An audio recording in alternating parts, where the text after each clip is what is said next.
Welcome to Liberal 12th Man Show. I'm the Liberal 12th Man, just as much as you are as well out there, and that's why you're tuning in, and I appreciate that greatly.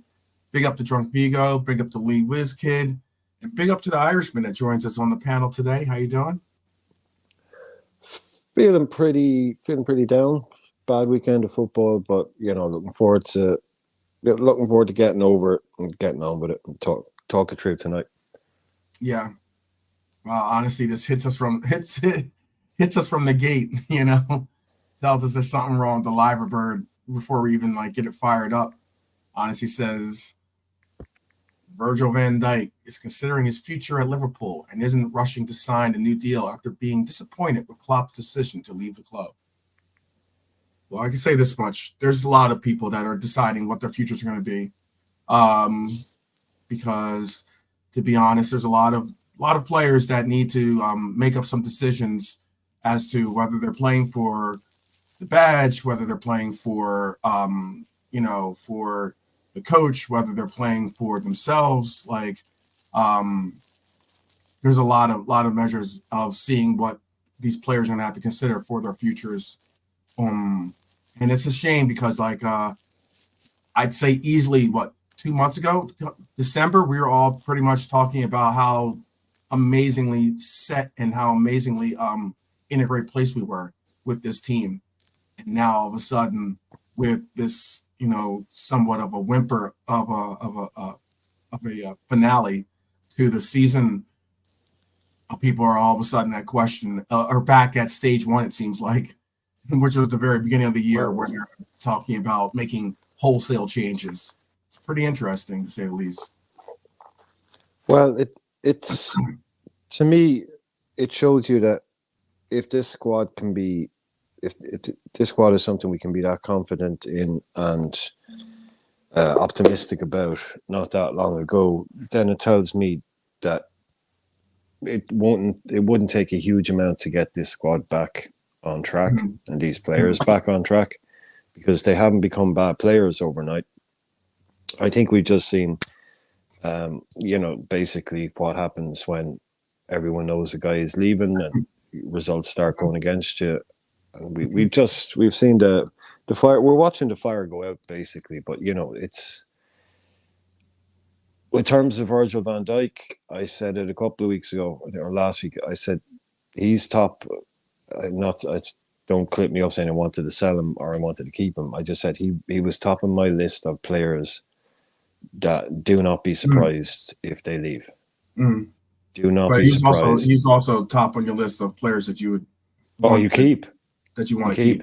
Oh yeah. But he was someone I had one eye on all the time. Going, I wanted to keep an eye on very much. But also, he can't just walk out, guys.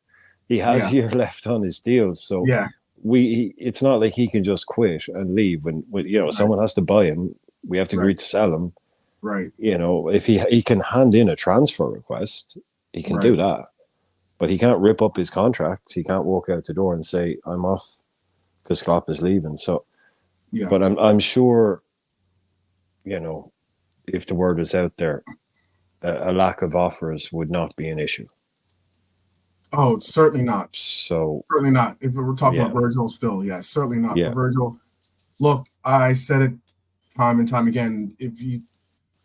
The treatment of these players by the fan bases does have an effect, as well as just as much as their concepts of what the future is with the club, the concepts of what the relationship with the coach is, considering that they don't even know now you finally do know who the coach is going to be.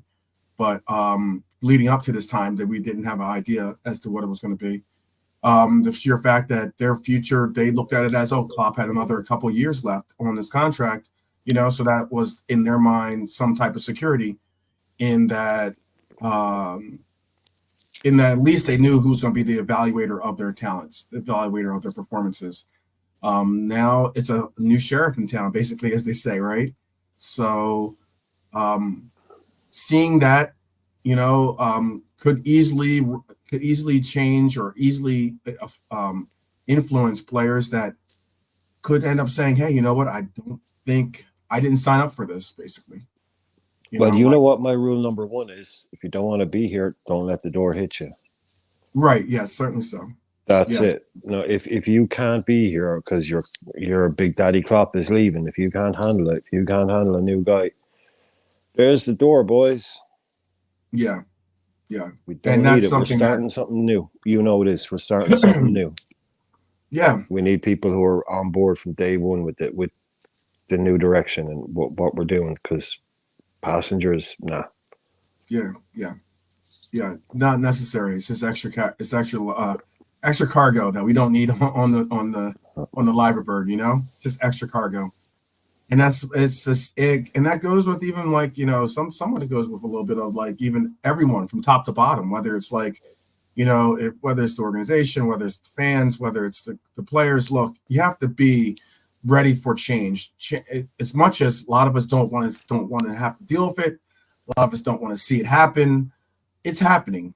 Like change is inevitable, and I just know that I'm in that certainly in that camp of I don't want to see this coach leave, much less even certain players leave.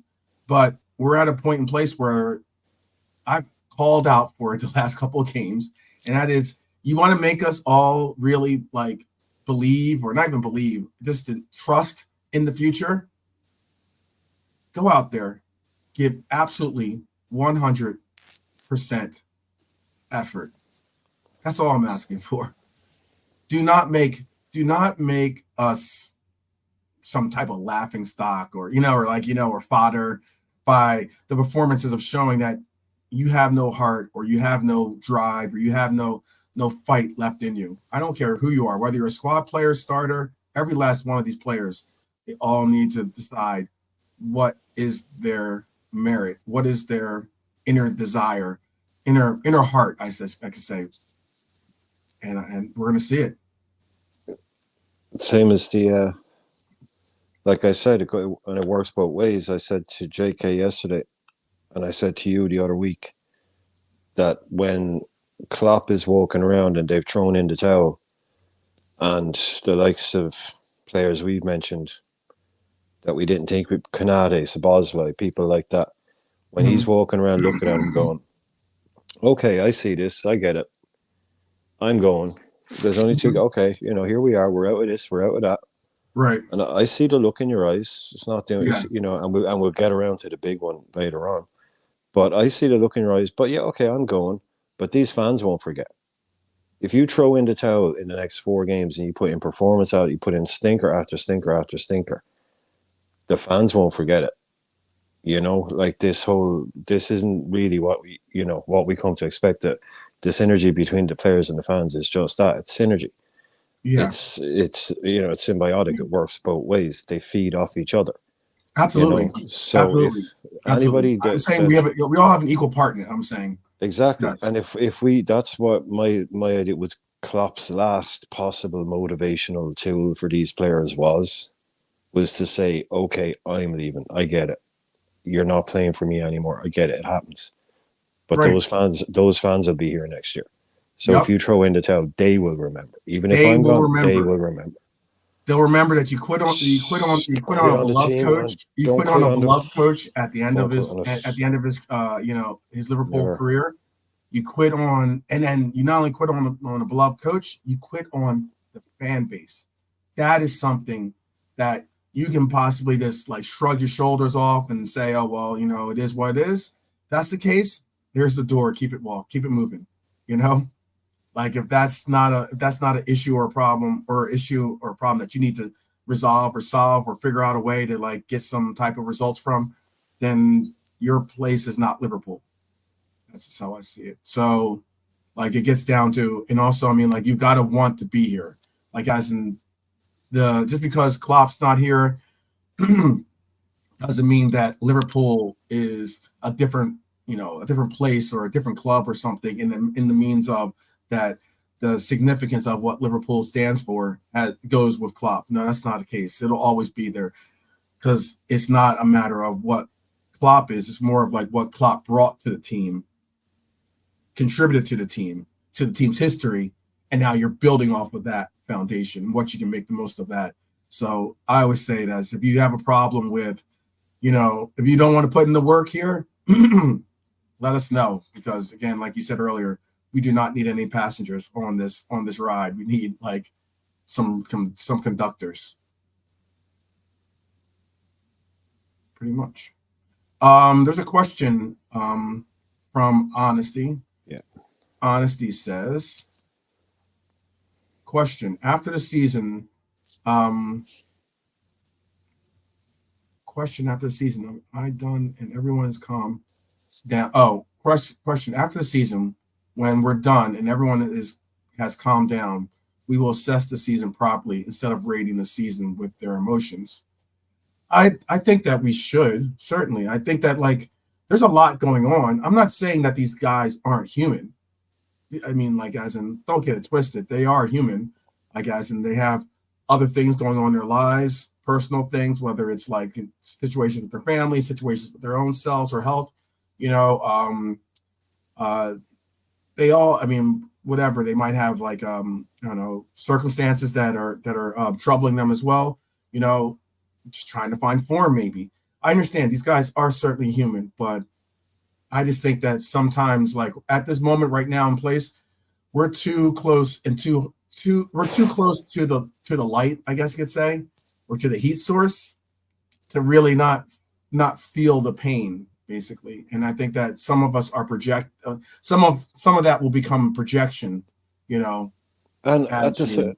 at Yeah. this stage of the season, these are the kind of home truths, as well. Like we've heard about footballers, many footballers. Danny Rose is one that I was like that. Just and some people don't get the idea of this, but they don't like football. Mhm. They just happen to be brilliantly talented at it, and they realize that they could get incredibly rich by playing it, but they don't watch it Mhm. afterwards. They don't read about it. They don't listen to it. When they finish their careers, they never want to play Mhm. it again. They hate the whole thing. They do not like football, but they're just brilliant at playing it.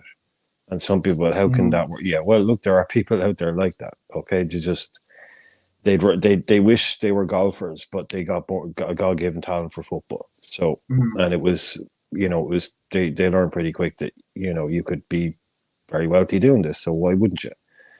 So there's also the fact that a lot of these guys, even though they do love the club and love the fans and all that stuff, Mhm. this is also their job. This is their Mhm. job. They get paid very well to do it. Mhm. So you don't get to just quit because these are footballers. No, but they get paid handsomely to do a job that a lot of other people could do as well and would love to do. Mhm. They've been picked, they've been chosen, they've been given the opportunity to go and represent the club and get paid. But it's also their job at the end of the day, and you have to show up and work hard and do your job. And if you're not in form, if you're not very good, that's okay. But you got to Mhm. show up and work really, really hard, which means just not giving us the kind of performances that we see over the last couple of days. It just says like how far down do the chips have to be before these guys crumble? Mhm. It's just and we saw what happened with Salah. I know we talk about it later, talk about it now, whatever. But I Mhm. never thought I'd see anything like that. I never thought I would see that. Um, I didn't think I would see that uh, kind of reaction. I don't, obviously I'm not a lip reader, or I don't know if anyone has any No, there's no audio on that. yeah, I don't know if anyone has like um has like the expertise of that, or had a like a saw a piece maybe with the lip reader and they figured out what they said. Because they didn't do the whole like um sometimes when you're an athlete or a coach or something like that, when you try and talk, you put your you're talking to the person, but you put your hand over your mouth so that people can't even see what you're saying, read your Well, lips. man, players doing that all that drives me mad, man. I don't that yeah, that became crept into football a couple of years ago, and Yeah, now like they're doing it even when like they're in the stands and the yeah, cameras it's just like lads, nobody gives a shit. Like, or in some point during the game where there's nobody anywhere near them, Hmm. And it's just like they're immediate, their hands go up, they start covering their mouths. It's just they look so stupid doing it. Yeah, but the camera can be on them at any time. That much they know. They never know when the Yeah, camera's but going to be on you. yeah, but when they're trying to, so people can't pick up what they're saying when they're just saying, "What where do you want to put it?" This kind of stuff on the free kicks and stuff. But Yeah, it yeah, just totally. shows Oh, you. you on the pitch too? Yeah, you on the pitch? It, Yes, it yeah. just shows you like how far, like if Mo Salah is sick of whatever is coming out Klopp's mouth, if he's not Yeah, I happy, get where if I know you're about to go you with know, this. no, but if he's not happy because he's on the bench, right? Yeah, And there was a guy that was, it's the I can't second remember who game they in a were writing row, for. right? That he's been on the Yeah, bench. I can't remember who was writing yesterday. They were saying they were watching him in the warm up, Hmm. Yeah, and he and wasn't. He was like uh, basically lollygagging, like kind of like this. he was taking the piss. He was taking the Yeah, piss in the warm up. He was just taking the piss with, yeah, I think, with McAllister. I think they were just popping balls around, not even trying. yeah. And then he's on the bench, and then he comes up like the guys all like you've It's got the basically one of our greatest ever Premier League players anyway, or one of our best goal scorers of all time, and one of our greatest ever managers, and he's instigating that. I mean, that's poor. No, that's what are you poor. up to? That's a What poor. That's a poor look for Salah. Though. I can't. awful? I get that you're angry. I get that you're upset. I get that. I've heard people do the whole like Who Ronaldo me? thing. R7, huh? Who me or Salah? Salah. Oh yeah, Salah. Yeah, yeah, yeah. Why would I So say you? I was wondering. I I was said, like, "Oh, okay." what? I'm a little bit pissed off, but I'm not Yeah. angry or upset. Well, okay. No, no. Why would I say Oh, that? Yeah. I don't know about whether the chat agrees with that or not, but like my take on that is that I think that's not only troubling, but it's also um, disappointing to say the least. Because look, as a leader, we've thrown all the praise and all the the smoke their way by praising their leadership, praising their ability to keep level heads, to lead by example, especially when it came to Salah. It was a whole lead by example. He wasn't necessarily like a guy that barks, like someone that barks or anything like that. So like a Hendo or something like that, or a Milner. So like you knew that yeah, okay, lead by example. Well, the example you lead is exactly what I was so critical of him of in that Chelsea matchup when he got subbed off and we tried to get an alternative to something that just wasn't working. We had stuck with the plan with Mo Salah being the focus of our offense the entire day against that Chelsea since the in that beginning matchup, right? And we couldn't get a result from him. We subbed in. I think Ben Dokes came in for him, I think, in that game. And now you have this young, impressionable player on the sideline walking off, and you have this guy like ripping off his tape and all angry and mad that he's coming off. I'm like, cool. Where was that intensity and energy on the pitch? We get that you're angry. We appreciate the fact that you're not content with that kind of performance. That much I can agree with. But when it comes to actually getting results, that's the bottom line of what we all care about. And if you can't get as in you can say you can give the sound bites in the thing, like in the papers or in the journals, you want revenge like he did against Real Madrid. You can say all these things about like how this and that, like how motivated you are and everything else about this matchup. Well, then show it. It's one thing to say it. It's another thing to Yeah. show it on the Don't pitch. tell me. Don't And tell me. Show ultimately, me. don't tell me. Yeah, don't tell me about like how how you're so angry about like you didn't start. Look, with your performances, you're lucky to be holding bench at times. Like on It's some too late. 100. It's too late for this. It's too late. He's Yeah. coming on when we're 2-2 at West Ham, right? Season's done. Season's gone. Season over. Mhm. Where was this, this Mhm. hurt and this anger and this disappointment channeled into, I call it goals, a performance on the pitch, Mhm. something? Mm-hmm. This is Yeah. not the time for this. This is too late for this kind of petulance and this kind of Yep. nonsense on the sideline. Yeah. Like, be like that when you're coming off. But he's been absolutely shocking for the last few games. Yeah. Yeah, some people say since he come back from AFCON, we saw yesterday, there's nothing wrong with his hamstrings. So don't even think about Mm-hmm. going there, anyone. Mm-hmm. So So that's he's fully fit. he's had plenty of time to become, Yeah, fit and fully fit. proper with Fully fit. from that hamstring Yeah. injury. Yeah. So, there's nothing on that. He's just been poor and he's been wasteful and he's lost his place. I don't know what Klopp said to him. It might have been something. I can imagine what would have set him off like Look, that.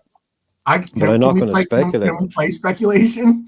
Well, I would have said like something like, Let's play speculation because I'll play.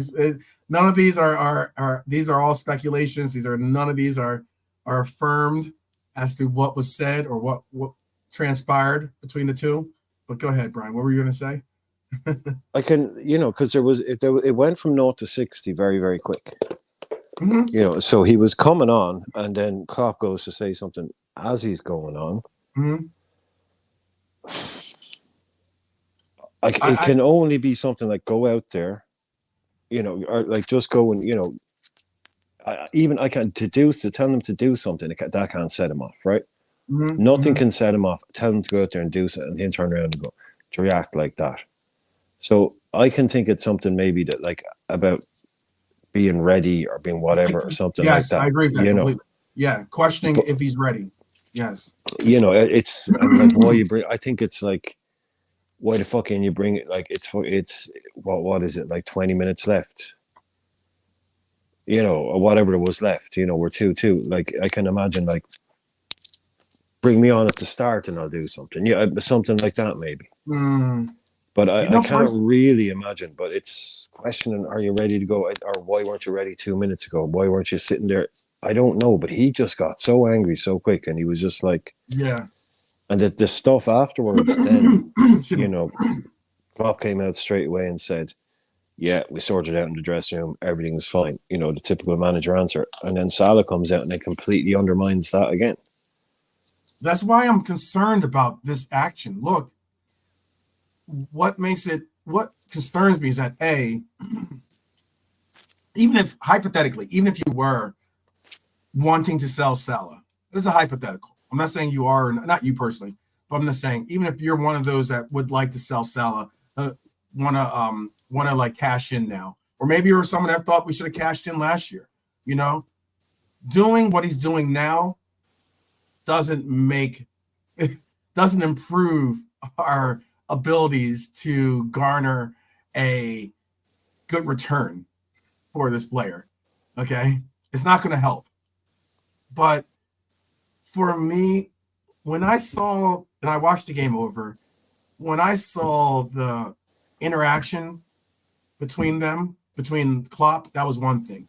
But I noticed something even before the interaction or the break or the bust up on the sideline there. And what I noticed was you had a detached Salah, not only from Klopp, but from his own teammates. Now, what was unique about that too was that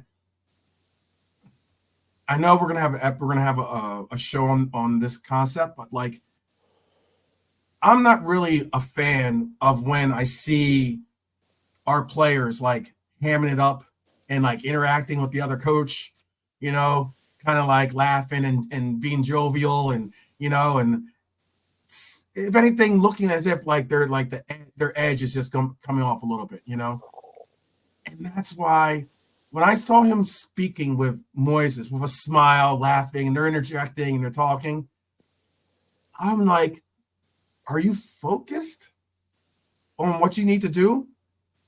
Or are you like, figuring out what your dinner plans are with David afterwards or something, Like, who was he talking to? What's that? Who was he talking to? He was talking to the coach.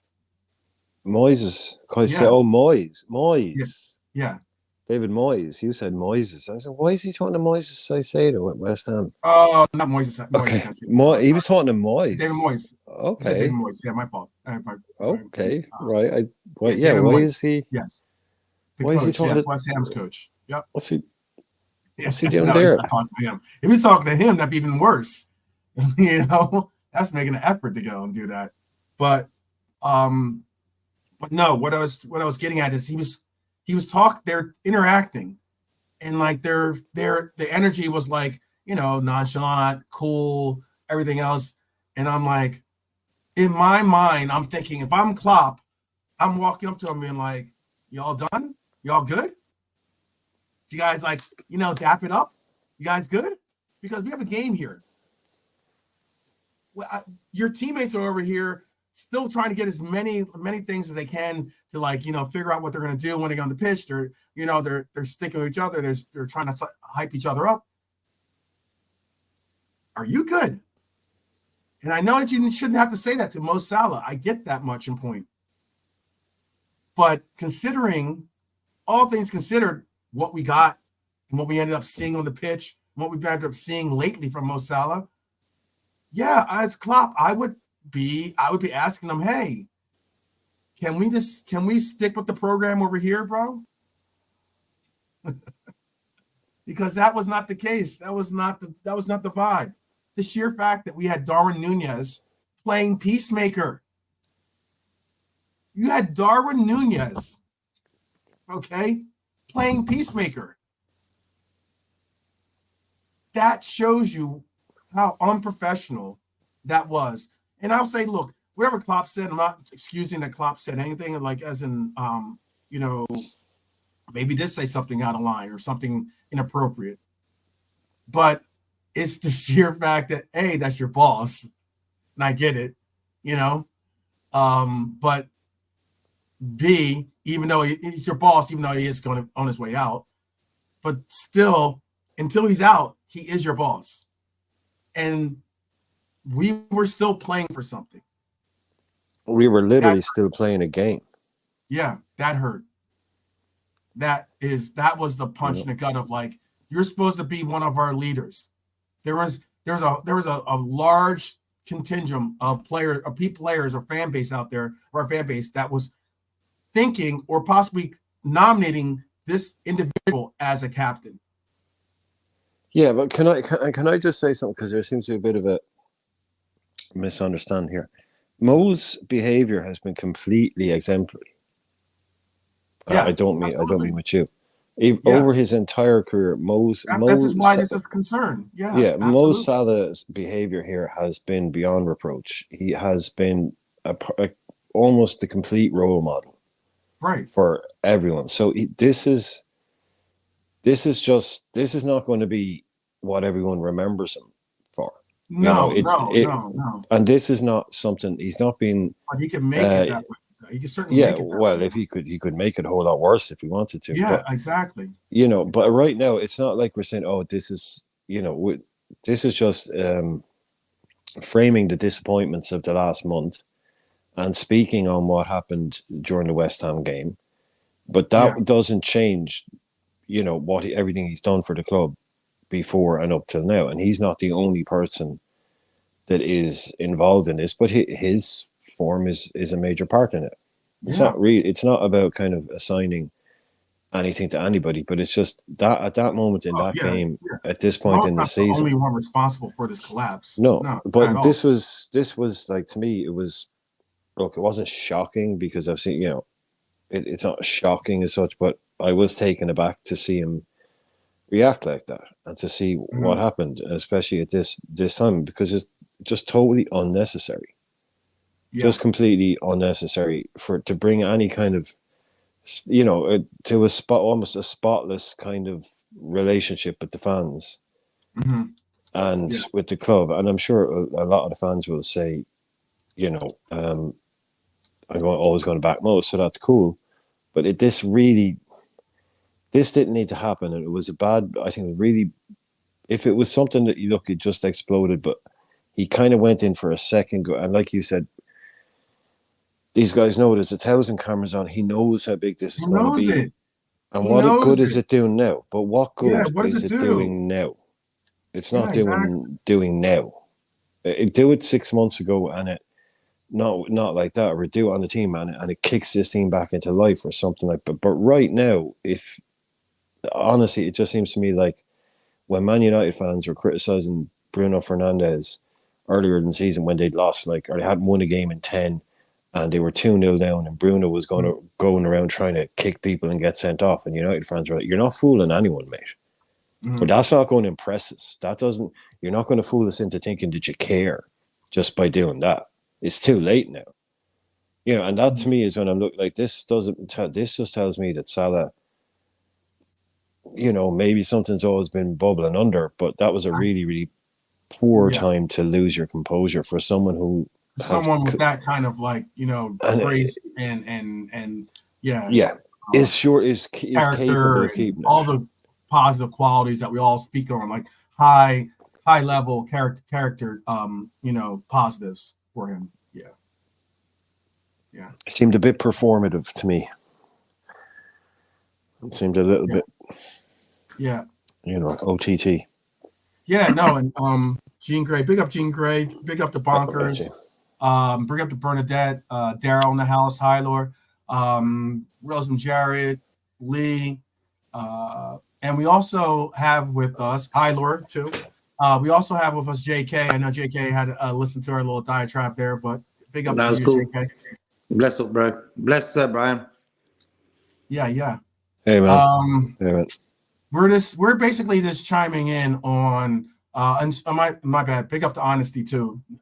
Don't forget. Don't worry. I would never preach you honesty. Yes, sir. Um, and the red machine and the red machines in the house.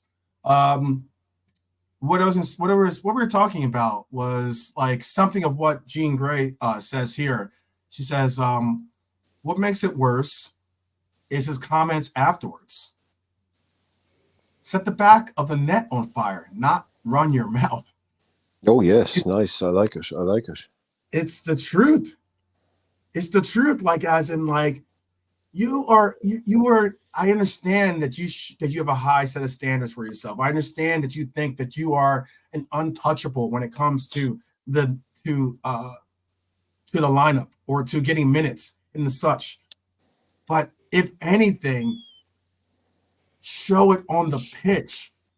You can say if you want to have any pushback, then you got to say, well, look, I'm getting results, but you're not, and you're not with like by showing the amount of attention that you're gonna or energy or just commitment, focus that you're putting into it. It is incredibly silly to not think that your energy, your attitude doesn't omit to others in your group when you're with them. Like as in if you're in a group and one person just has like, just the worst energy, they're just like a drain of anything. You get around them, you just automatically like your shoulders almost slump by just being around that person. That's never been Klopp. I mean, excuse me, that's never been neither Klopp nor Mo. Really, Mo's always like smiling, energetic, inviting when it comes to like the energy and the presence of them. It's not the case right now.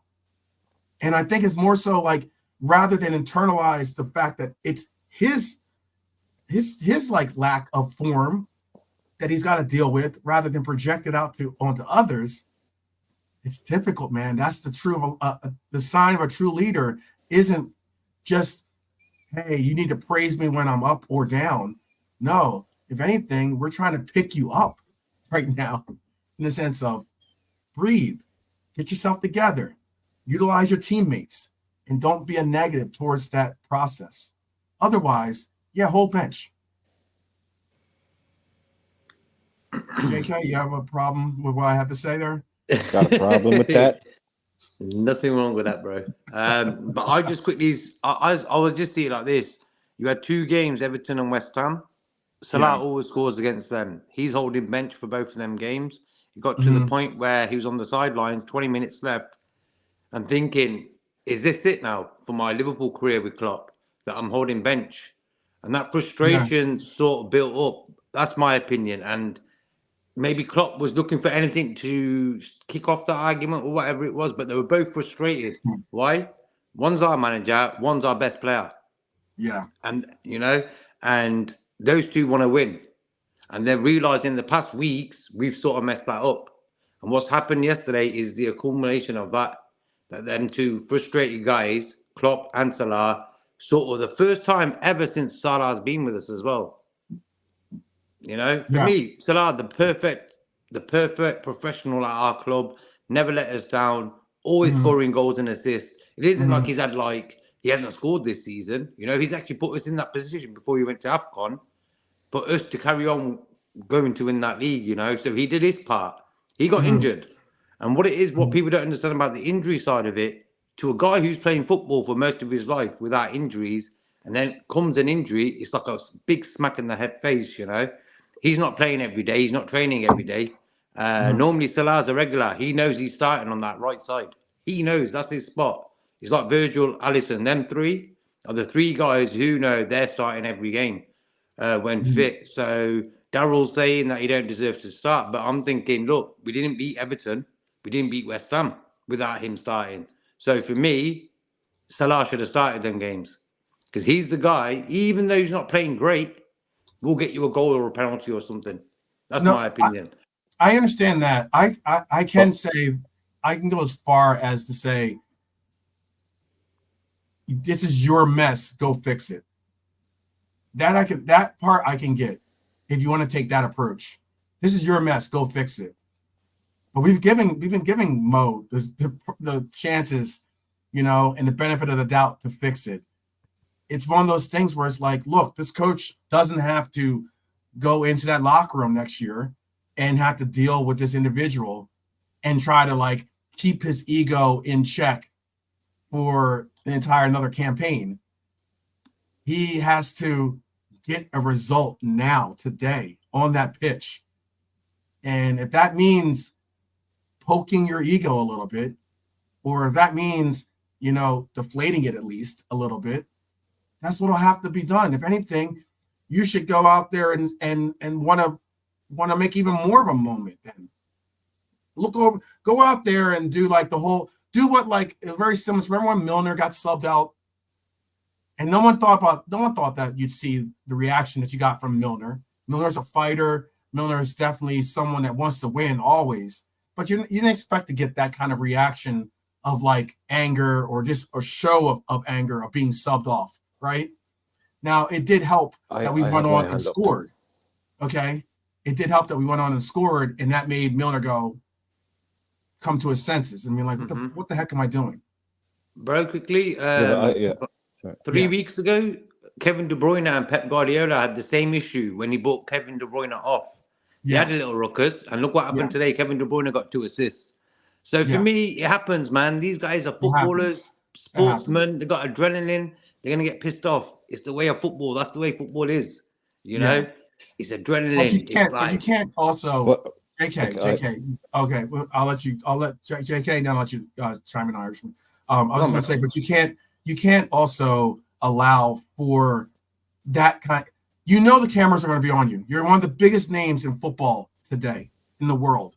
And the camera's going to be on you. But not only that, you also know that after the game, especially, not only the camera's going to be on you, the microphones are going to now be in your face. And then to make a comment that was already pretty much done and dusted, he said, we had a conversation, it's done, it's behind us, we're talking about now, That's what Klopp's reaction was. And your reaction is, oh, if I say something, I'll be fired. Yeah, that was wrong. Yeah. I'm like, what are you doing, dude? Yeah. That wasn't good. That's childish. Go ahead, Brian. Sorry. No, but I think there's a couple of things that come up. But Angel was saying Mane and Milner, right? Mm-hmm. And then you mentioned Milner. I brought it up. Yeah, too. And then you mentioned Milner as well.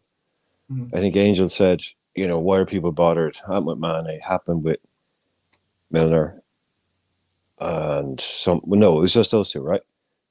Simple question: Were they being taken off? Mm-hmm. Were they? Were they being subbed off? Yeah. Yeah. They were being subbed off, right? Both of them Mhm. were being taken off. Exactly. Yeah. Not brought Yeah. on.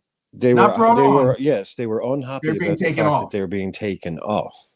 Right. Mo was being brought on and he got into a fight with the manager before. That's a completely different scenario. Yep. Also, the fact that he's Mo Salah Yeah. and he's obviously going to bring, like we said earlier on, this is not like him. This is completely out of character for him. Sure. This is also why it stands out as like why people are bothered. We're not overly bothered. It's a thing and we're talking about it. But Yeah. also then when, like 12 Man said there, they didn't come out afterwards and throw petrol on the media fire. On the fire, they did not. So it's, to me, it's, yeah, okay, but it's similar things have happened, but they were being taken off and they weren't happy. That happens all the time, yeah. Sure. That does happen all the time. But what Mo Salah did, this is the whole point, has never happened before. As in terms of Mo getting in a fight with Jurgen Klopp. Mhm. Not with someone being brought before on. going on to the pitch in a 2-2 before match, someone in a 2-2 goes out game. and looks up an example of someone being brought on and fighting with their coach, I'm sure it has. What I'm saying is Yeah. when you put all those things together, that's what makes it stand out. And the fact, like as we said, Mo has an impeccable record of Service record, behavior and not causing any media nonsense, because we've been so good with that stuff. And my point that I was going to make on this was that when you see that happening at other clubs, you start laughing because that's when you know their club is falling to pieces. When stuff like that starts happening, their greatest ever goal scorer of the last 25 years, plus the best manager they've had in 20 years, are fighting with each other on the touchline, you're going, ha ha ha, that club's finished. Yeah. You just are. That's your natural reaction as a football fan. That is. So I don't want to see that shit at Liverpool. At my club, yep. Yeah, I don't want to see that crap going on. I want that behind. Kill each other. I don't hear all this happy clappy. They all love each other. If they do, they do. I don't care if they're kicking the head off each other if they're kicking the head off each other in the dressing room afterwards because they had a bad game. Good, great, go at it. I don't care. Right? If you're fighting in there and it all works out and you come out Monday morning, you want to do even better. Brilliant. But doing it on the pitch in front of the bloody world is not a good look. I don't want to see it at our club. Yeah, it's not a good look. Sets not only a poor example. It sets a tone. I think, truthfully, like again, it sets a real tone that, hey, that's some prima donna settings right there. That's some real prima donna settings. We saw what happened with Ronaldo. It's very similar to, in a sense, of what happened with Ronaldo, in a sense, where you have a coach that obviously thinks one thing and has a vision for this and that, and trying to figure out what it is, how to get the best out of you as a world superstar that you are. You're gonna basically 9 out of 10 times you can figure it out yourself. And this route that you're taking is not the one to take, my brother. It's just not the one to take. What do you think it would have been worse if you got Salah started the game and he got substituted at 2-2 and he sort of threw a tantrum from why are you taking me off? Or I think it looked weird him coming on for some reason. You know what? Also, I don't know if you guys heard about this or not, but you can see it as well on the replay.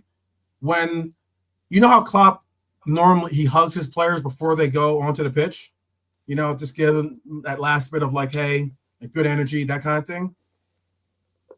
Apparently, it was Salah. Salah didn't didn't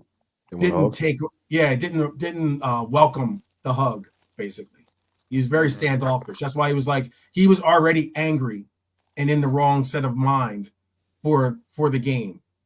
And when Klopp tried to approach him to give him a hug, he was like, "No, I don't want a hug. I'm good." Yeah. And it's like one of those things where you're like, okay, you ever go up to someone that you care about, or someone that you like, someone a family member or something like that, and you walk up and try to give them a hug, and they're like, not now. Oh, not hey, yeah. Right, not now. Not now. Yeah. Not now, brother. You know, Not now. you know. They tell you with that's the gonna seen you for eyes. affect your 40 years. energy. Yeah. No, they You're tell not you gonna with think the that's seen you gonna for eyes. 40 affect years. everyone else's energy. You know what I mean? Yeah. Yeah. The Yeah. fake No, they ones as well, you know. yeah, they tell you with the eyes though. They don't even need to say it. They just look at no, don't hug me, Yeah, not yeah. now. Like, No, no, Yeah, no. don't No. yeah, come near me. Yeah. yeah, They're doing them yeah, COVID thingies. 1.5 meters, please. yeah. Exactly. I mean, it's Yeah. bad enough if even if you were to get a hug in, you can almost like feel the ice, like like going on. Yeah. How cold it would be the person that you're trying to give a hug to. But I mean, like that's volumes. We're sitting here talking about all the times we've seen like this manager get results or get motivation out of these What? players, and this guy doesn't even want to hear anything from this guy anymore. Basically, And I said that I didn't expect him to stay this season. Not let's get rid. Not I want to say. It's just I didn't expect him to stay, but I envisaged a more him and Klopp walking off into the sunshine together at the end of their fantastic journey. With all they'd achieved. Arm around the shoulder and say, "Nice one, Mo. Nice one, Jurgen. I'm going off to where I'm going, and you go off to where you're going." I didn't expect him to go out like this. let me say this too. I because Rods is a friend of all the panel and the show. This comment here says, Ripper said Rods has just had a major meltdown on Quasi's show. He said he's done and not giving Slot any time. He has totally judged man as bad before he's even walked into Anfield. It was sad to see, to be honest.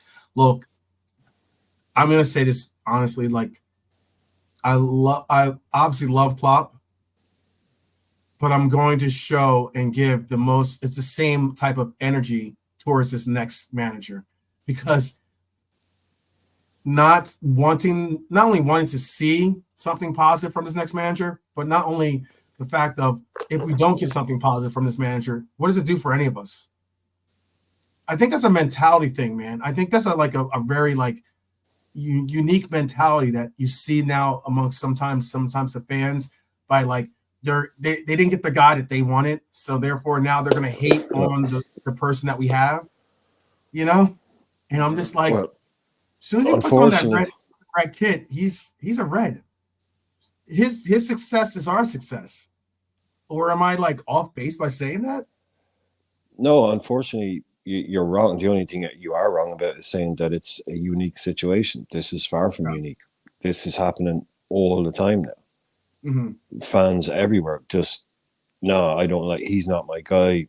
14-year-old fans on the internet, because they're a fan of a big club and they hear about the next manager and they just go, who's he? Ha ha ha, lol. From minute one, they just don't want, they want these guys out before they've even come in the door. Mm. The only problem we're facing is that this is our first new manager in 10 years. And we've had an awful lot of people that have been waiting 10 years, to have their say about certain things and to be a certain way about things. And they're just waiting for stuff like this to happen, to show that we're a club with low ambition, to show that we're a club that, doesn't want to do the right thing, cheap, whatever. And, Klopp is kind of, it was never the owners, it was never Edwards, a while ago, it was like everyone's talking about, we've got the best manager in the world and we got the best sporting director in the world, and they're pointing up articles about look how much of a genius Edwards is, all the money he's got from these guys, and he's brought us Mane for this, and this guy for that. What a genius! We've got the best in the world at all levels. Now all of a sudden, he's a devil. It's literally, he's hated. It's weird. And this guy that's coming in, it's like everyone says, you get behind this guy. Yeah. He's our new manager. If you're going to sit here, you might not like him. You might off. not agree with his tactics. You might not agree with anything. You might not agree with all the things but if anything, he hasn't even stepped in the door and you're already giving. No. If he hasn't even stepped in the door and you're already saying, no, he's terrible, he's this, he's that, I'm not going to give him a chance. Come on, man. Yeah, what person in their right mind would ever want to come and play or coach? Yeah. But in what an chance would he environment like have? that. But what chance would he have?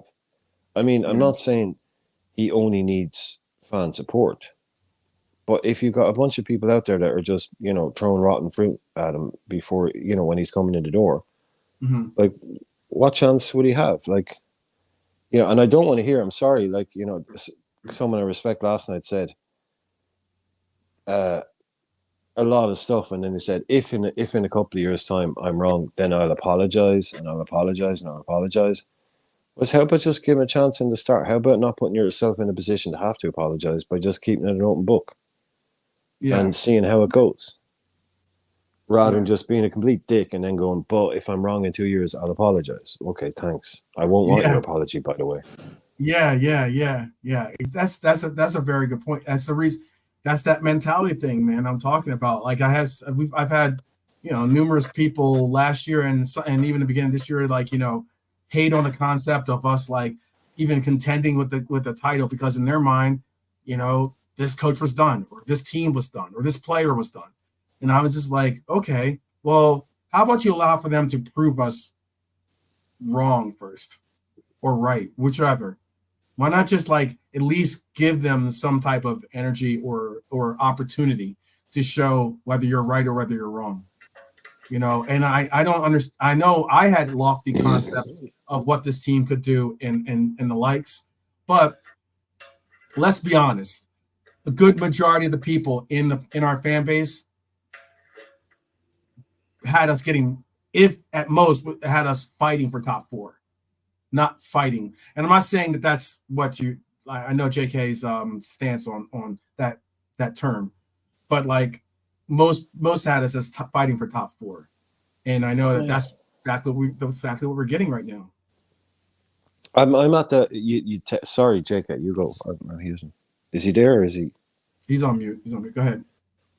I had us going for the title because I thought City were going to have a blip year, Yeah. and we might have a bit about us. I thought it might be there for the taking kind of thing. Right. But Yep. I wasn't going. Where I had us top four minimum because I could see the previous season was really just people running out of legs. Mm-hmm. And the new boys that we got in, I thought, yeah, we're top four, fine, don't worry about that. But I just thought, look, there might be one there to win. As I said, them off the back of a hangover, off a treble, losing a couple of clutch players, bringing in a new, you never know. The transition season, be the right team at the right time. Beat like Leicester, the team, the year Leicester won the league, everyone else was shocking.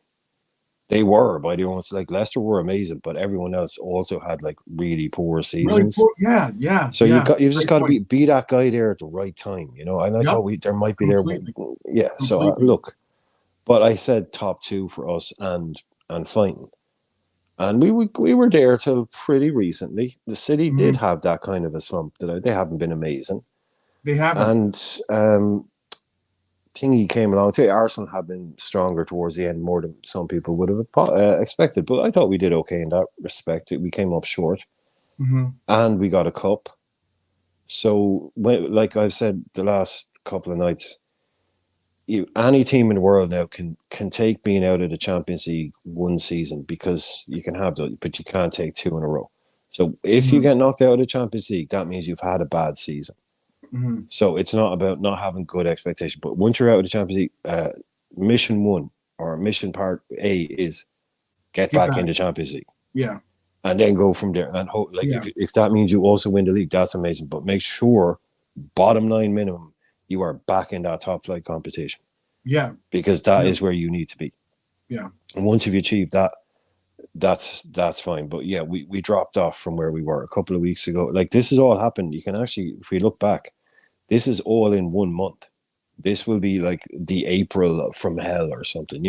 We got basically knocked out of the league, knocked out of the FA Cup, and knocked out of the Europa League all in the month of April. That's how quickly it happened. Yeah. Yep.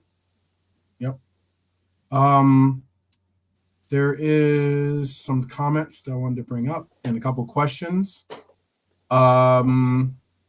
There is, so Redbird was saying, Alexander, if Oh, he's speaking to. Oh, he's talking to Alexander. I'll bring up Alexander's point too. He says if he disrespected his boss in public, he'd apologize because it's wrong and possibly could get him sacked. So yes, Salah should apologize. Also, Alexander says he thinks what ruined it was Klopp said he was leaving. I understand how that could have an impact on some people's psyches, but I also think that there was a moment and when he did announce, I think there was a moment when everyone thought that would have happened, or that was the reason, or that we are where we are now with hindsight, possibly. But at the time, a lot of us were saying that it galvanized this team. It really brought this team together, if anything, having a new purpose, an additional purpose on top of just the sheer fact of getting the glory of winning the silverware that we were in the running for. It somewhat even galvanized them having even more of reason to bring in the wagons, circle the wagons, as they say. Let me bring up this next question. Here's a question for you, JK. Mm-hmm. Here's the question: do we look more fluid without Salah in our front three lately? In your opinion, yes or no? A yes or no answer. Fluid, yes. Result-wise, no. Brian? Mm-hmm. We have at times, but it didn't make us look more dangerous or more.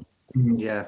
Yeah, I don't like. Yeah, I get the point. We did look, a bit different and all of that, and but right. It It's didn't make dangerously us close, amazing. dangerously close to that whole. Are we If better there about Mo was- Salah? The same was said Yeah. about Trent. The same was said about some of these really If- important parts. Yeah. If we'd had a guy that was coming in instead of Salah that was like at a really really high level, Mhm. but we were starting the likes of Elliott or Diaz on the right and Gav. It's more fluid, yeah, but I don't think it really made us any more lethal in front of goal. Mhm. Okay. Yeah, we missed that exciting, dangerous guy up top when Salah don't play. Even if he's not great, he is capable of getting something. And that's what we missed when he ain't played. But we played some good football in between. I think even against West Ham yesterday, we did some good moves up top. Just needed the finishing. just need to I finish. believe. That's the story of the year, basically. Yeah, that's our story of the Is the year. finishing. We And created it's the not most just. chances. It's not Yeah. just. I mean, I get. 2 Darwin's years. going to be going to have the target on him as being someone that has missed a lot of opportunities, and he has. But let's just not get it twisted. Like as in the rest of our forwards have missed their share of opportunities too. The whole front line has some say in that as well. We haven't been exactly as clinical as we would like to see out of our front No, three. but it's 2 years. It's all of them. But yeah. I mean, no one is. But it's not just talent, Darwin, yeah. but it is also Darwin. He's part I'm of not. it. I didn't say it He's wasn't. part Gakpo's of part. Yeah. Gakpo's part of it. Diaz part. Like over the last 2 years, man. Yeah. Mm-hmm. Over the last, like we're just not great. We're This Yeah, is just what Harry not great. Hylor Kane. says. Hylor says. Yeah, I think Kane. every Liverpool fan should ask himself or herself, what expectations did you have before the season started? And are Well, you we really did that. disappointed where we ended up? Did you believe in a title and the Champions League? I am obviously upset because I had us winning the quad. I thought that I thought the Europa was a tournament that we should and could have won. I thought that because we were in the Europa that we'd have the ability to possibly rotate and concentrate a little bit more on the domestic cups than in the past. And Jurgen has shown a little bit more intention towards getting a stronger rotation in those competitions as of late. So I thought we should have competed in the FA Cup and the League Cup. And I thought the exact same things that Brian mentioned earlier, which was I thought that City coming off the drunkenness of winning a treble, there's naturally going to be a little bit of a drop. Like not many teams win a treble and then go win a treble again, Nobody. So yeah, there's going to probably be a drop. And with the with the players that you saw leave City, I'm like, yeah, there's some really important players that are leaving their team, and now they're going to have to call on players that don't have that experience and haven't had these opportunities really at this level, and we could take advantage of that. I knew that, but that would have required us doing the same with our new entries, our new combatants in the arena, and Yeah, for me, expectations every season, the new season starts is to win the league. Like 12 knows that I don't like that word top four and stuff. But I think also Helia said about Klopp's energy. It's true what he was saying there. Oh yeah, I saw that. I'll bring that up for you. Yeah, bang on the nail there. You could just tell by body language wise the way Klopp's been sort of acting the past month. Not the Klopp we know anyway. He looks hurt or something. He looks, he don't look I great. would be. Wouldn't you be hurt if you're out there? Not saying that these guys are his kids or the son. I know as soon as I said it, like, oh, they're grown men or whatever. I'm not saying those concepts. Just making a metaphor in a sense, an analogy here. In that, if you're a father figure and you have your son out there, as in if he's letting you down, it can sap some of the energy because you wish that you could take on. How often have we seen Jurgen Klopp get in front of the arrows for his players? How often have we seen players in poor form and this coach get in front of a camera and still say something relatively either positive or deflected onto himself in the sense of saying that he's got to figure out a way to get him into better positions on the pitch or whatever the case might be. There's boys. Seen that? Yeah. There is boys. There's boys, and I've seen to say, this is, and this. I'm not saying, oh, Klopp isn't the only guy that's ever done that. This what I'm saying. This is what the top managers do. The best managers do. Mm-hmm. They create that father figure thing, and that there is, and that's what I'm saying. We've been spoiled with this longevity that allows Klopp to do that. Right. To allow him to foster those kind of relationships, and to be able to have that that feeling in the camp. Yeah. But I think to do I think, was it Ferguson? I know Ferguson was when it came to the mind games, he was the master of everything. But he was Ferguson. If one of his players did something wrong in a game, everyone was like, oh, this is going to be, and I only remember Ferguson because he used to do it in a really OTT way. Just say Gary Neville gets sent off, right? And everyone's going, oh, they're going to be talking about Gary Neville getting sent off at Anfield, giving away a penalty. Oh, after the game, Ferguson will come out and accuse the referee of being on the take or something. Just create this huge whole other story. Just create a much bigger story. So just take all the focus off what the player's done. And that's, Klopp, all these guys, they learn from the best. Yeah, that's one of those things that Klopp has always done, is create that. And that's why the whole thing with Mo is so disappointing. There's never been anybody coming out. You see other clubs, managers fought, Mourinho has his way of managing, which is kind of the opposite. Yeah. It's more let's create this insanely hyped up atmosphere that only lasts about 2 years. You'd see players fall out with him all the time. But you don't have that with Liverpool. That's why the Salah thing was just so jarring to see. You've seen the odd player leave Liverpool and have a bit of a snipe, but they were usually the guys back in the day that he hadn't signed, that he got rid of, right? That might have a bit of a crack at him or whatever. Yeah. But I don't think anyone that he's ever signed has left and come out and been like, oh, I couldn't wait to get away from him. Yeah. It always just, there was a really great atmosphere, but that's why the Salah thing, to me, it was just it's like he's falling out with the oldest kid. It's kind of like the one guy that you wouldn't expect him ever, and it's just this is, I was saying it, this is what we're watching, what happens, in real time when things end. We're watching the end in real time. This is, and you're not expecting this, but obviously symptomatic. Yeah. No, absolutely. So, yeah. I'll leave this last little thing. This basically sums up too. Hyler says, but hope can be a beast sometimes when you suddenly start believing and then get disappointed. Yeah. Look, the worst thing about hope is that the fact that you can be disappointed. Hope can sometimes come up short. Hope means that you're putting your eggs, not necessarily all in one basket, but you're putting your hopes and aspirations in front of you, and there's always opportunity that they could come crashing down. But at the very same time, I always say that like that's the part of the rush that you get, or even getting to that success. Like you want to hope to achieve these successes. So yeah, there's always going to be the opportunity that you could fall short, but it is. Big up to Minerals FC in the house. Big up Minerals. Says, lads, Salah's behavior was criminal. It was certainly bad.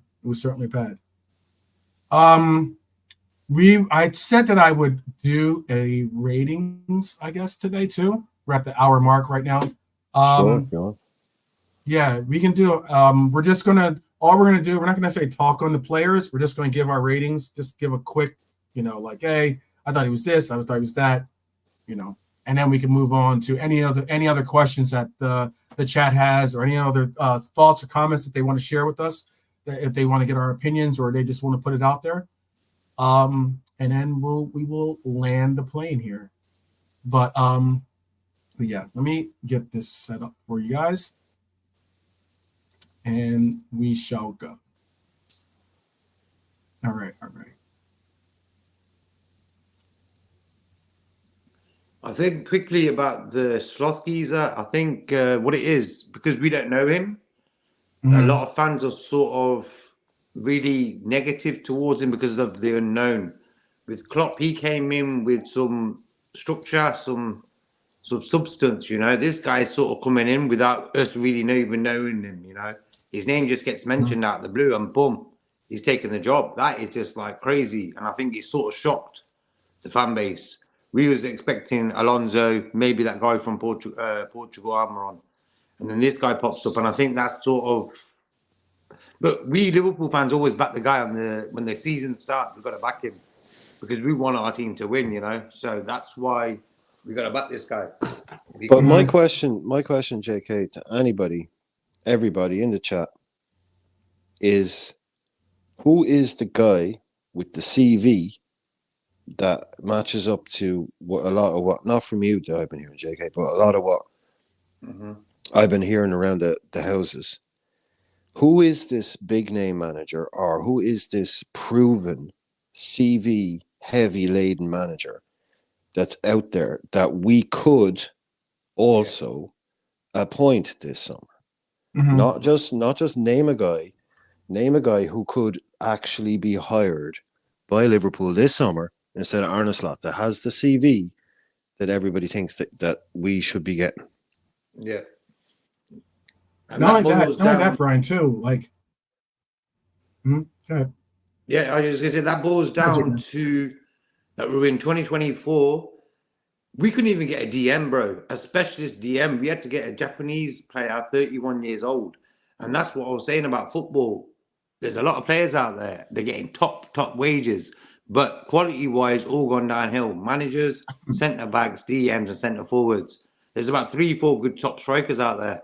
Haaland, Mbappe, and Kane, they're the big boys. But other than that, there's some okay ones. But manager-wise, it's the same thing. We got Inzaghi at Inter.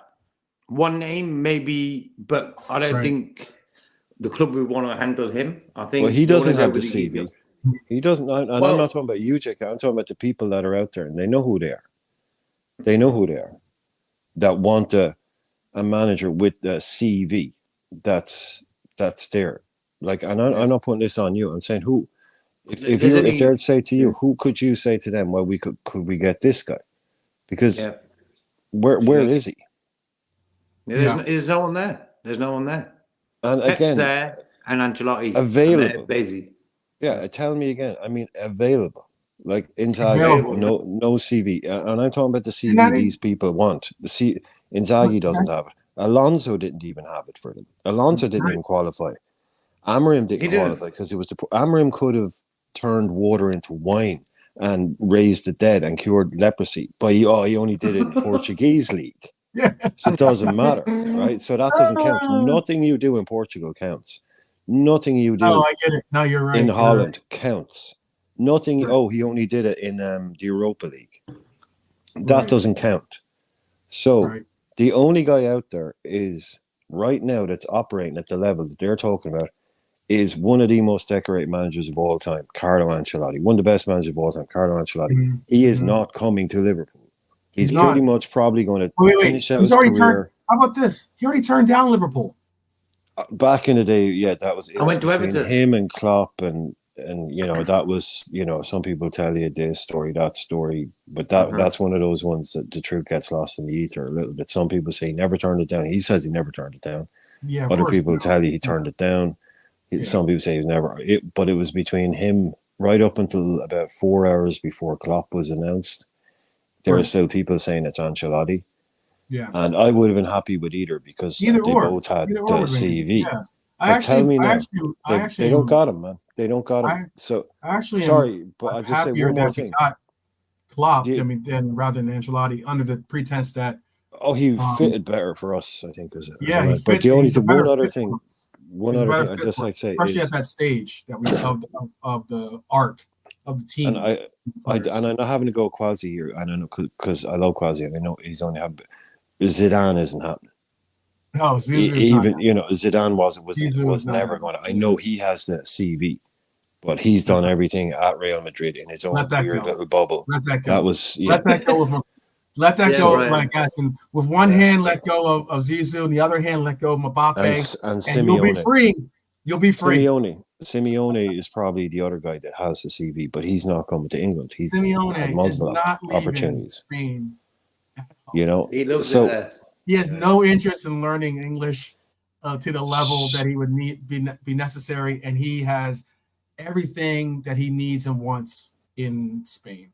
He is and we spoke about this a few weeks ago. We said, I said, we're basically in this one. Like JK said, it's about timing. There's no brilliant strikers around at the moment, apart from a couple of guys. We're in an era now where basically the next Klopp, the next Pep, the next Ancelotti, they're all out there. In 20 years' time, there's a new Mourinho. They're out there. It's not like all the good coaches are done and there's never going to be a good manager again. Okay, they're coming back, but they're all 42 to 45. Arne Slot, Thiago Motta, Inzaghi, Nagelsmann, Alonso, Amorim, a couple other guys that I've forgotten about that are out there right now doing top work. But they're all right at the beginnings of their career, so they don't have that CV that people want to see. They don't have that thing to show them. So Bayern Munich were prepared to. They're looking at Ranić. They were prepared to take a look at this guy. All of these people are looking to the same managers. All like the big clubs in the world, Barcelona, Bayern Munich, Real. They're all looking at Alonso, Amorim, Slot, people like that. So we just got to trust our boys to make sure that the guy comes in as the best fit for us, because the next big manager and good manager is out there. It's just at the moment they're all either retired or just at the start of their career or are unobtainable, like a Guardiola or Ancelotti. There's no one right in the middle of the. Unless you want just not a story. I don't think, like, I know Mourinho gets thrown out there, but it's just not a story I want to see us go down. It's not a manager's name. Like, I don't want to see us bringing him. Mourinho. Like, if you want the CV, go out and get Emery. Right. Look what he's doing at Villa this year. Massively impressive work, and he's won multiple European competitions. And so if you said that to our fans, sorry, they would go mental, wouldn't they? If we found out tomorrow we were hiring Emery instead of Slot, I don't think our fans would be very happy with that either. Yeah, no, I don't think. Not only that, I would also go as far as to say one thing. I think people are somewhat looking past or looking over or glazing over is. There's a reason why, and we discussed it in the slot machine episode that we did. And by the way, well done to Brian, because that is definitely becoming the more appreciated name. So remember, you heard it here first, by the way. But when it comes to Slot, the unique thing about a lot of the organizations or a lot of the teams you see today, whether it is, the U21s or, whatever's the youth teams, all the way up to the senior team, they all play the same system. They all have like the same constructs of what it is that they're building, so that it's a seamless transition to whatever stage you are in the journey of your career with Liverpool. Getting a manager meant that we had to get a manager that was close to what type of not only philosophy that we play with the high energy and high intensity, but more so with the structure that we have as well. If you've got a youth academy where you're bringing in all these, this is a hypothetical, and you're bringing in, you have a youth academy that is based under the pretense that we're going to have a back four, and you're bringing in fullbacks and everything else and such, right? And then you bring in a coach that plays a back three. That's not going to be good sledding for like trying to get some, synergy between all those levels. Slot is the closest thing to what, especially when it comes to availability, Slot was the closest thing to being a perfect match for what the structure of what we have is already there for. It's how you run a club. Like we spoke about it last week. It's how you make sure that you don't end up in a Conte situation where you spend £200 million on Antonio Conte players in one season. And then after 18 months, Antonio Conte does an Antonio Conte and leaves. And then the next guy you hire doesn't play a back three wing backs. And you've just bought 4 central defenders and 5 wing backs. Yeah. Now what do you do? That's what you avoid by having a competent director of football.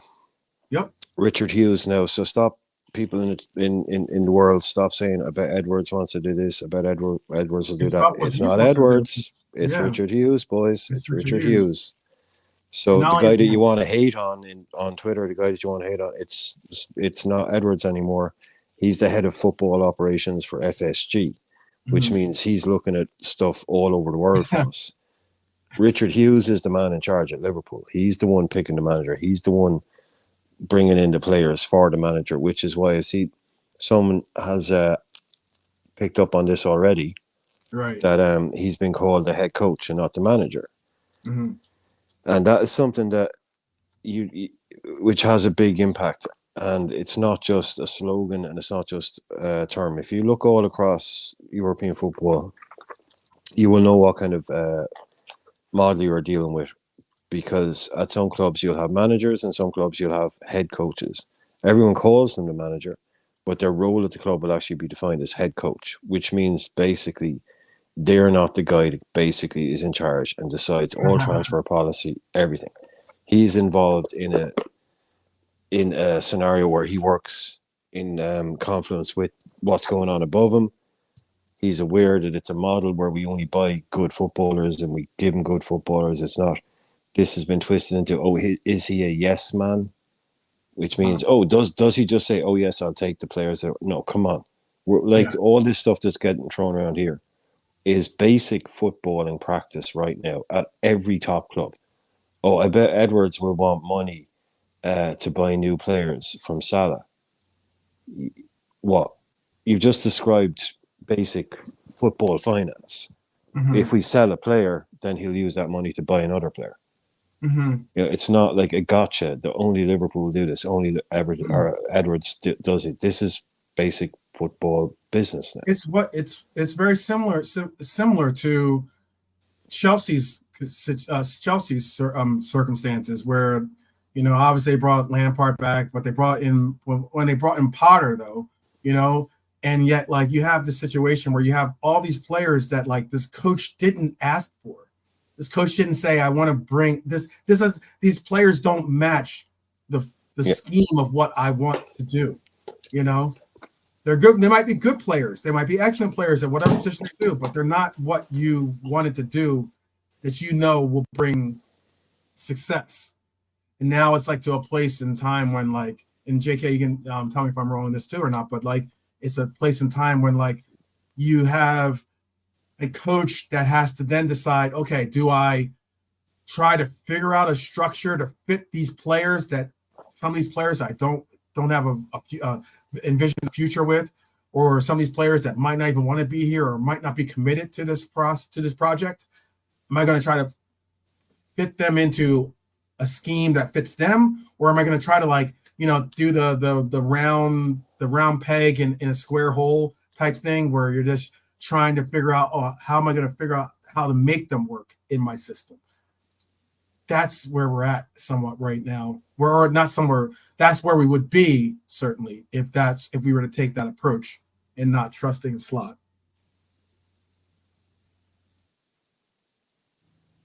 I believe that as long as he comes in with his head up high, comes in with a smile, the way Klopp came in, you can't, like his press conference when Klopp came in, the first press conference, you ain't getting better than that, and that's the sort of aura he needs to build straight away. I think with the players wise, like he's gonna know about our players. Like, come on, he knows how we play. He's probably watched since he's got appointed our manager. He's probably watched thousands of games on wherever, just to get used to who we are and stuff. But I think I don't really want to see a big sell-off with a lot of players just going.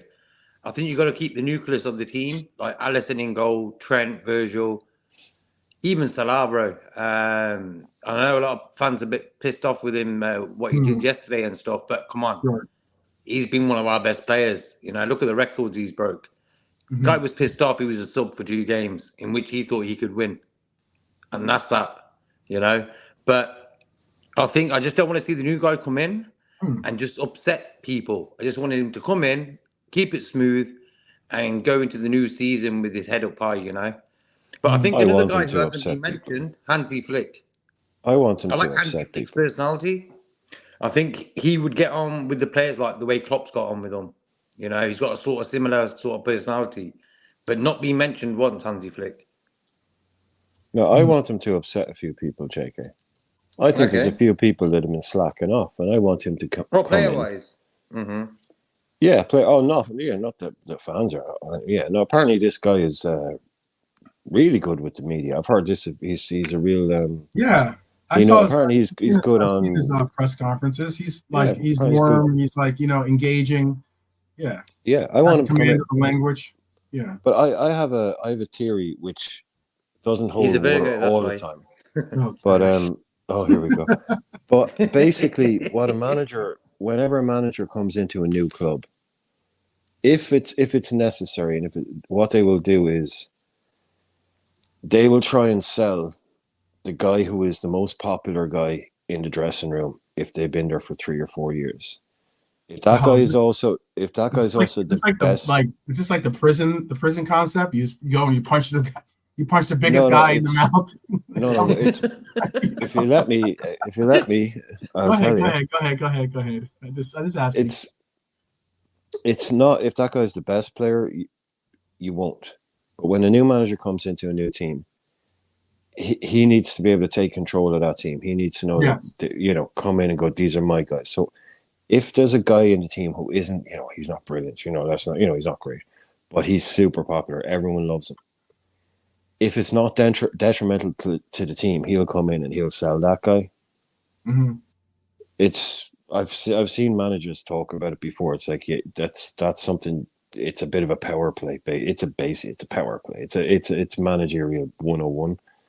Again, if it doesn't work against you, but it's about coming in and making it look. Yeah, this is still this, but I'm not coming in here just to bow down and say, "Oh, I'm just going to do what Mr. Klopp did."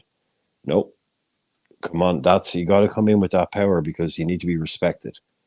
And players, they're very psychologically malleable, so a lot of times, a guy will come in and go, right, I need to get rid of this guy because he might be sound, but everybody listens to. I got to make my own thing happen here.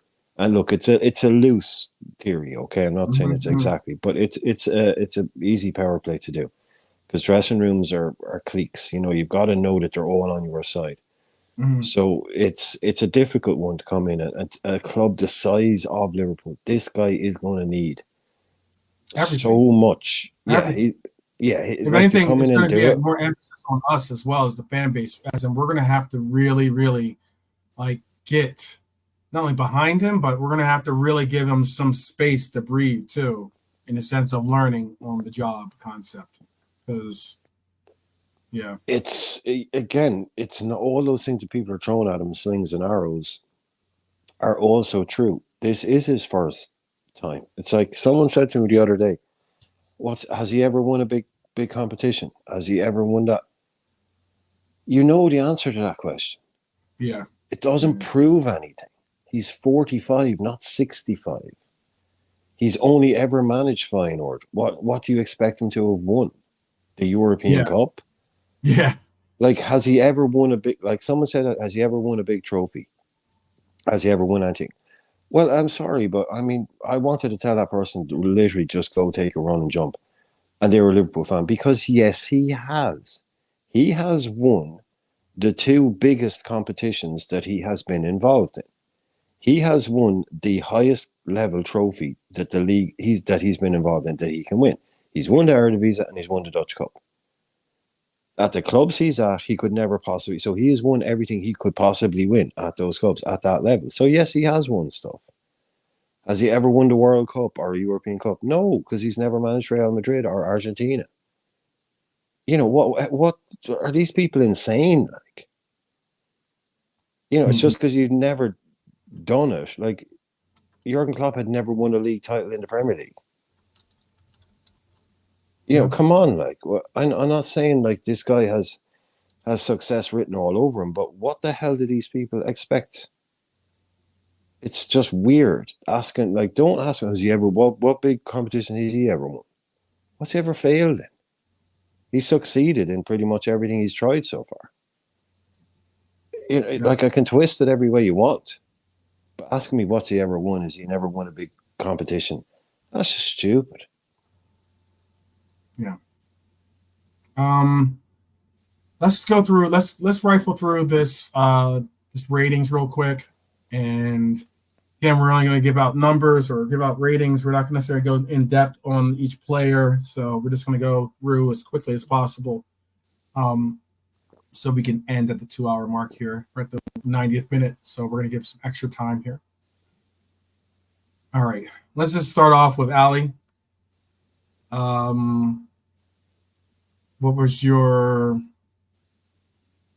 I don't know. Do you think? I don't think he was necessarily at fault for the goals because I mean they were just well taken, and clear opportunities to put a shot on goal. What was your rating for Ali, Brian? Yeah, no, he wasn't. He wasn't at fault. Yeah, 6. Just give him the standard 6. 60. Okay. Yeah. JK. Yeah, same as 60. Yeah. Yeah, exactly, Anne. Exactly. Shankly came in. He never won. You know, so the whole argument's just stupid.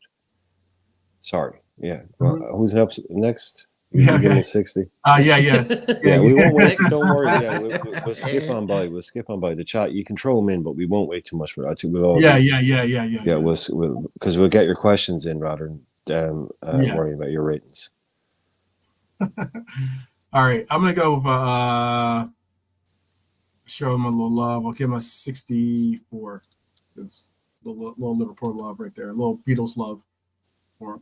And while you're in between even as a rival fan, I can appreciate the aesthetic beauty of that Antonio header. That was a fabulous header. I just want to say that it was the way he hung in the air, and like that was. I enjoy watching a good goal, even if it's scored against us, and that to me that was a fantastic header. He had all the space in the world, but yeah, that was brilliant technique. I'm not playing bland. Ali could do nothing about that one. Nothing. Yeah, the dance, but I mean, like, yeah, well taken though. But what Pop said, if you caught that ball, maybe they wouldn't have got their second. Same as with Kwanzaa, he gave away the corner. Oh, there is something else.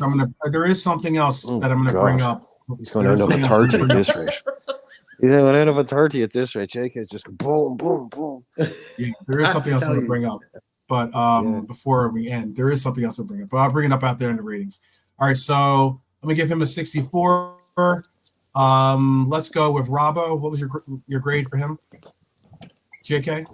Scored a goal, fight in second half. I'll give him a 70. How about you? Lasagna. Irishman? Just put it into the microwave for 3 minutes. Yep. So I'll give him a 70. I think Robertson scored his goal, was always available on the left.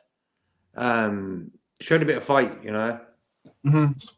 I'd say 75 would be a good rating for him. Yeah. Okay. Yeah, Ali got a 70 for Stefano. Yeah. As we go through, we're just rifling through these because there is a big thing I did want to. There is something I did want to talk to you guys about in the chat. So hopefully you can stick through, and we'll rifle through these ratings real quick because there's something I definitely wanted to get your opinion on. 75 we'll kick with because that goal was out of nowhere. It was a spark plug that we needed. I thought at the time, you weren't as one of the last people that you expected to score it by far, you know, and yeah, I mean, like he was one of the few people out there that sounded and looked like he was like giving his heart and 100%. soul to the game. So I appreciate it. Okay. Yeah. He always does that. How about for DVD? I mean, like, Well, this one's gonna hurt a little bit because it matters. But what's your score for VVD? Me 50. He could have stopped both goals if he was better positioned. So the goals were both like sort of in the middle of the goal. You know, him and Kwanzaa were separated too much. So I'll give him Virgil a 50, even a 40. Actually, I'll give him a 40. Yeah, he was poor. Oh wow. Okay, that's Don't talk yourself into a 30 or something. All right. Irishman, do you have a rating for VVD? I don't know if he's back yet or not. I think he might be disposed right at the moment. Oh, he's gonna miss out on his rating. Already said in my head's turned to mush. Okay.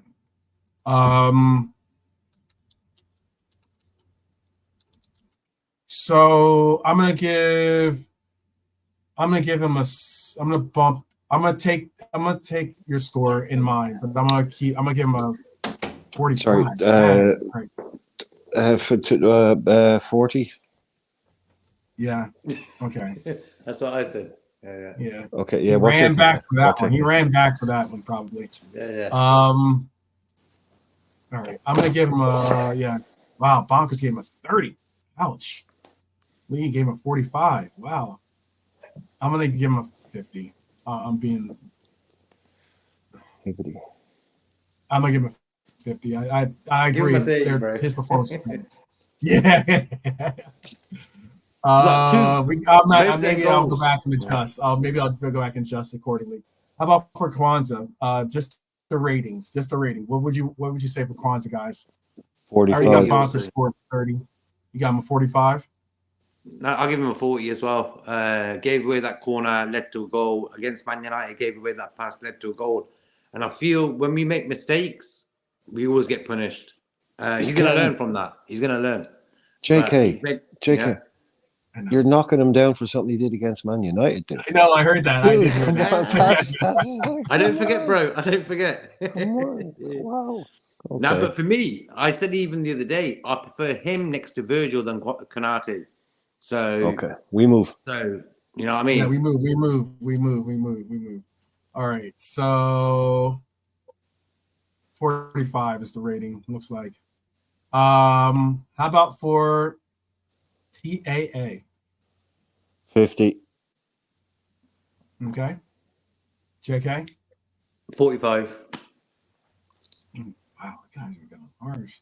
How about for the chat? Anyone throw in? I know he's a player that a lot of people don't have any problems about, knocking performances. So 60, 40, TA 40. Oh wow. Oh, you guys are crushing my ratings I had on here. All right. How about a 55? That sounds about about fair. How about then for so that's all, yeah. 40 from Bonkers. Daz gave him a 60. Yeah. He can drive 55. Yeah, pretty bad. Gravenberch. How about for Gravenberch? Surprise, somewhat a surprise. I did mention that I wouldn't have been surprised to see Gravenberch start, considering he got a little bit of traction in the previous game before that.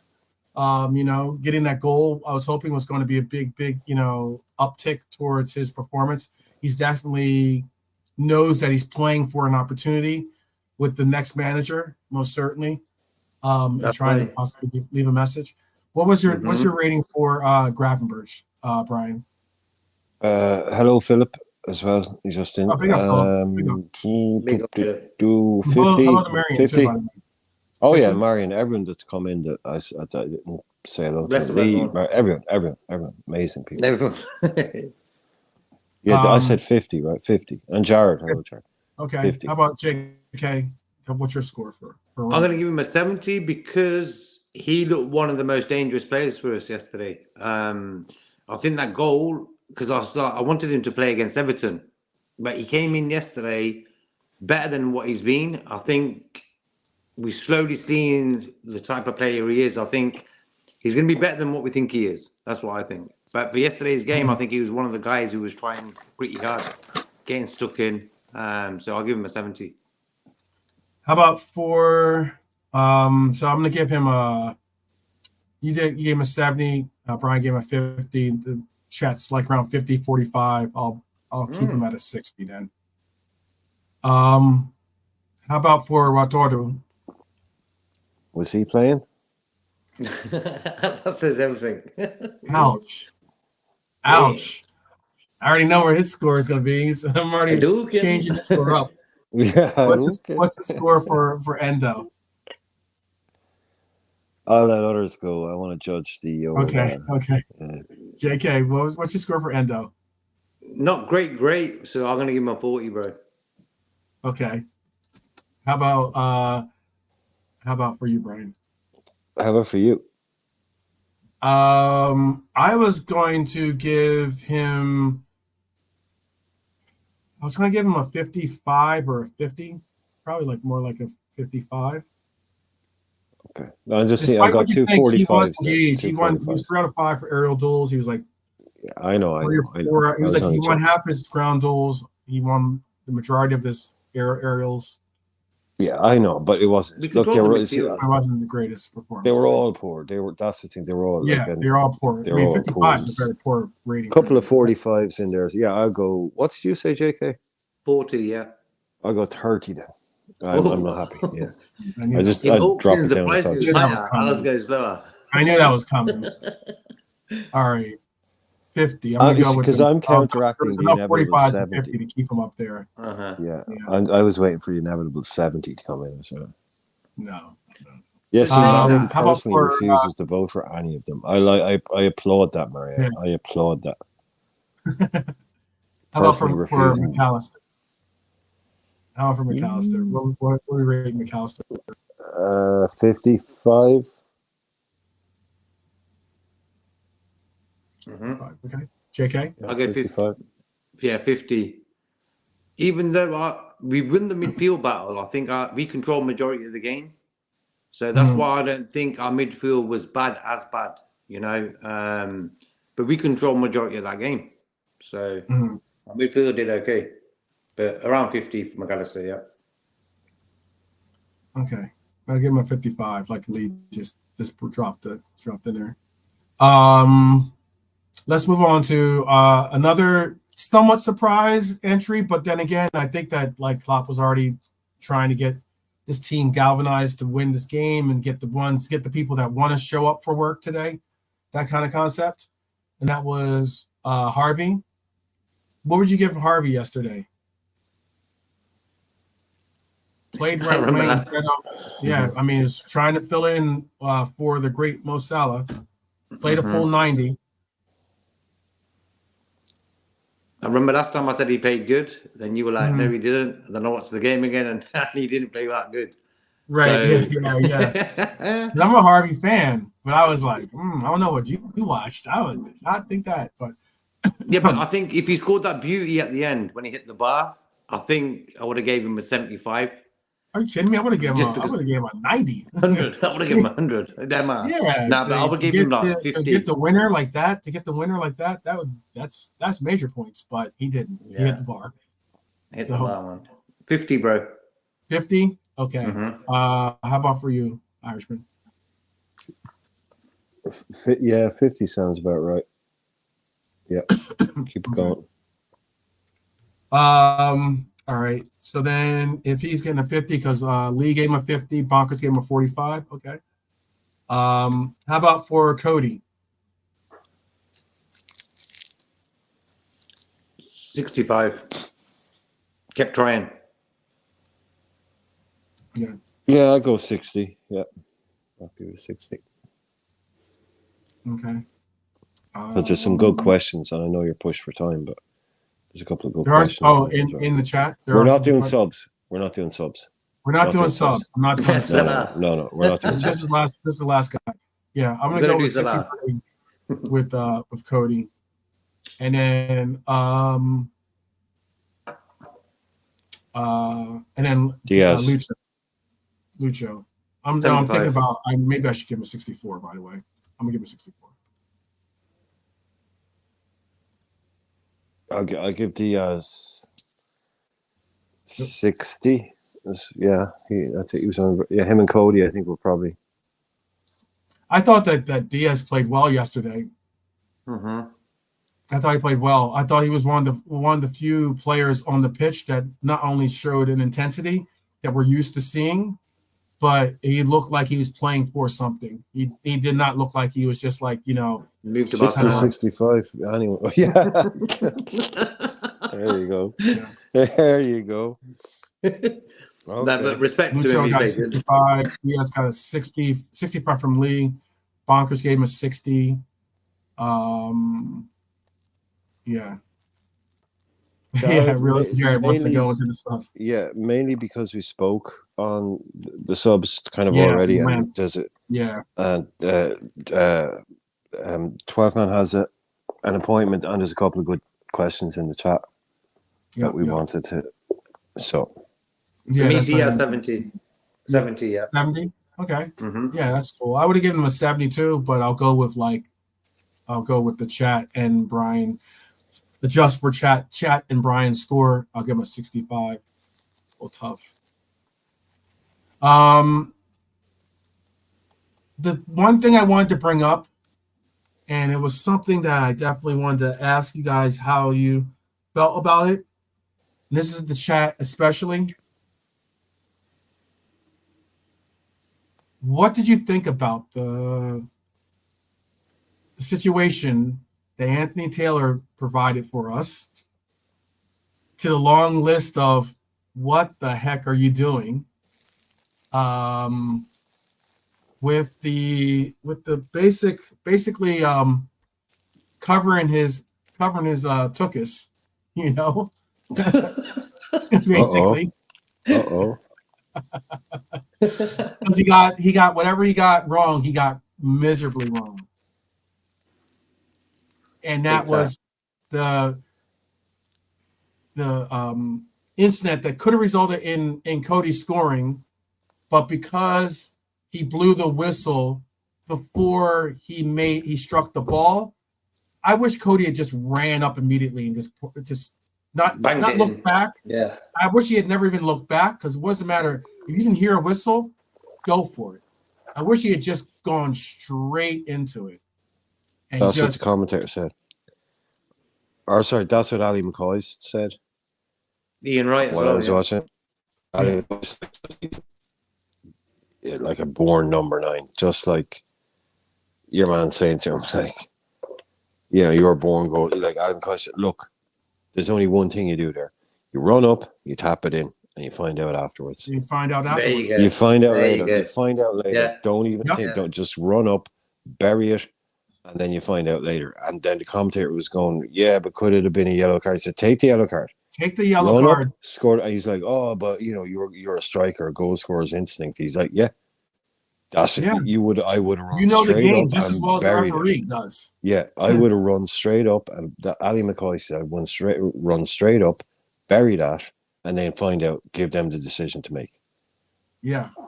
And then find out, because they all said it afterwards, because Ali McCoy said, right, well, the only reason he's blown up there is because he's given a free kick, right? That's BS. Has to be a free kick, right? So Ali BS. McCoy is saying, yeah, so he wait for it. Ali McCoy says, right, okay, I'm watching this now. I'm watching it. Ali McCoy says, I'm watching every bit of this.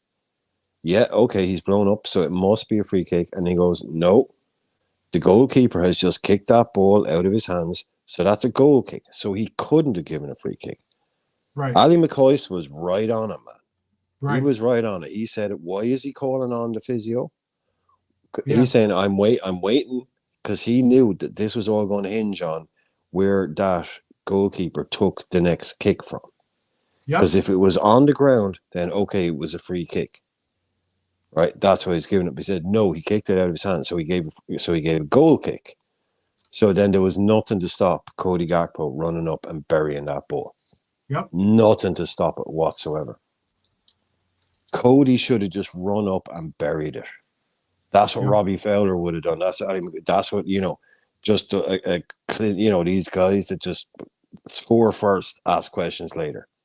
Yeah. That was the attitude. It was there for the taking, man. But look, but McCoy was spot on. He gets a lot of abuse, or people don't like his style. He was spot on. He knew exactly what was going on. He said, "Yeah, I guarantee." He was waiting for it. He said, "No." He kicked it out of his hands. That's a goal kick. That's all the shambles. It is. And it's just and you're going to already hear, the PGMOL twisting and turning and figuring out a way to like make up an excuse or it's almost like I've heard someone say that they had like I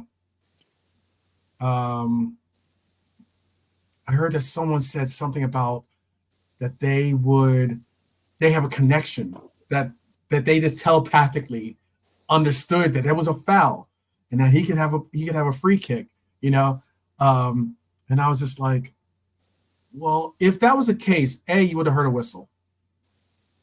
You would have heard a whistle. He would have possibly even pointed to where to put the ball down, but you would have heard the whistle.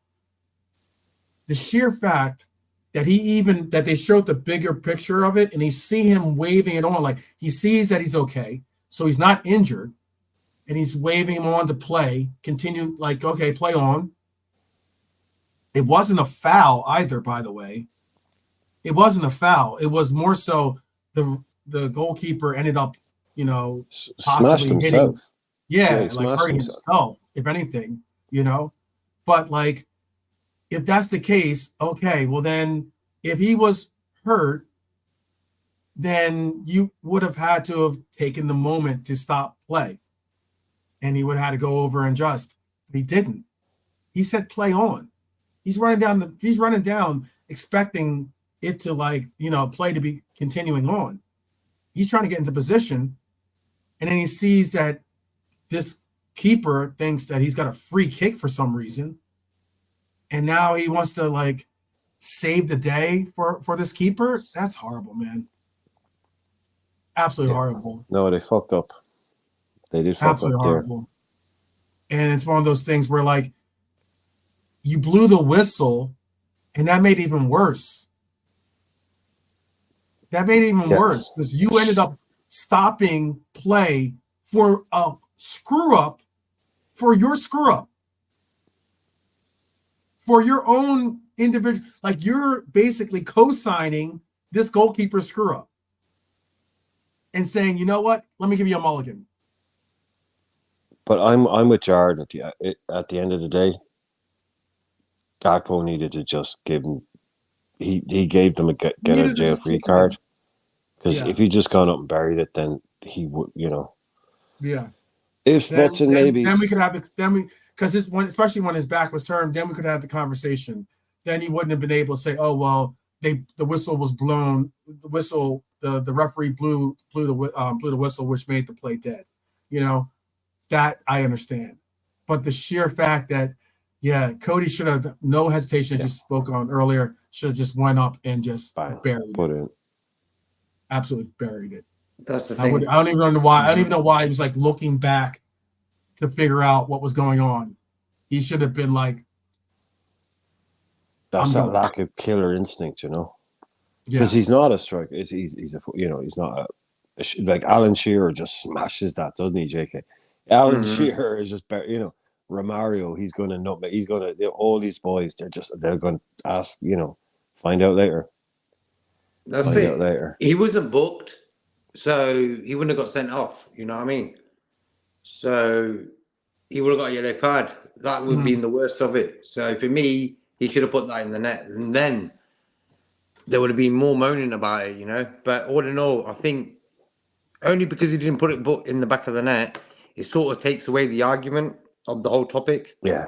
Exactly. It does. It would have been. Yeah. It does, because it does. We don't know now. We should like. Yeah. There you go. You won't get that. Favor. It won't happen again, where he's going to get. But maybe, like, that's the thing. That's the thing that we talk about. You can't teach. You can't teach that. Your man was saying to McCoy, he's just like, that's you. You're just that's the striker. He's like, that's just it. Like, in every situation, in any situation, that would have been a perfect way to have won that game. To be honest with you, though, I'm sorry. That would have been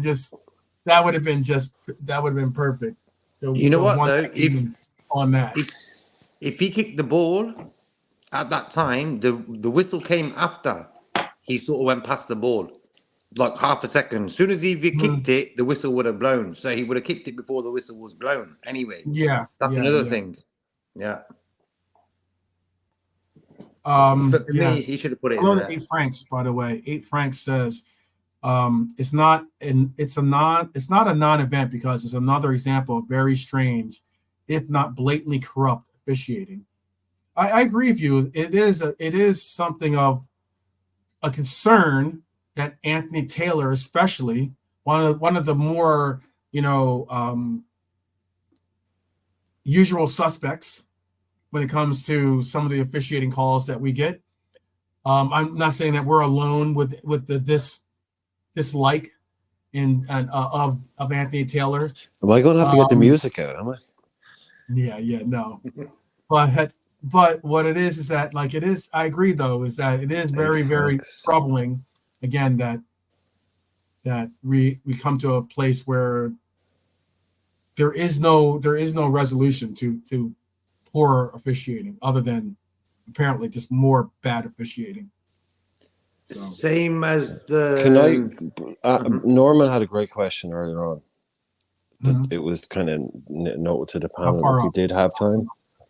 What did it start with? I'll bring it up. I'm going to bring it up. Question to the panel. I'm trying to remember this. Here. This one. Can I ask the panel question? A Klopp's style kind of thing. It was, yeah. All right, I have no there for you. Go ahead. That's it. Yeah, that's the one. Can I ask the panel question, just in terms of Klopp's style, which had a workman-like midfield, Hendo, Fabinho, Wijnaldum, why did he go for more lightweight mid in Endo, McAllister, and Sabozna? This is what I've been speaking on for a while, and I do go I go OTT a little bit when I say, good riddance to Pep Linders. But what I see here is what you're talking about is Klopp's original style, which is has been figured out to a degree in terms of if you sit in deep, if you don't allow yourself to be counter-pressed by not holding on to the ball, if you don't come out and attack, then you can't be pressed high, and hit on the break with lightning counterattacks. That the two fullbacks, he turned Robertson and Trent into two of the most creative players in world football from fullback. Trent, okay, he's a bit of a freak of nature, but he also did for Andy Robertson, who, we've seen is just a normal kid in terms of football. So he needed those 3 guys to sit in and the boys up top do the rest. Now that teams don't really allow us to use our high pressing, heavy metal superpower that, you know, a Real Madrid will allow you to do because they'll come at you and attack you.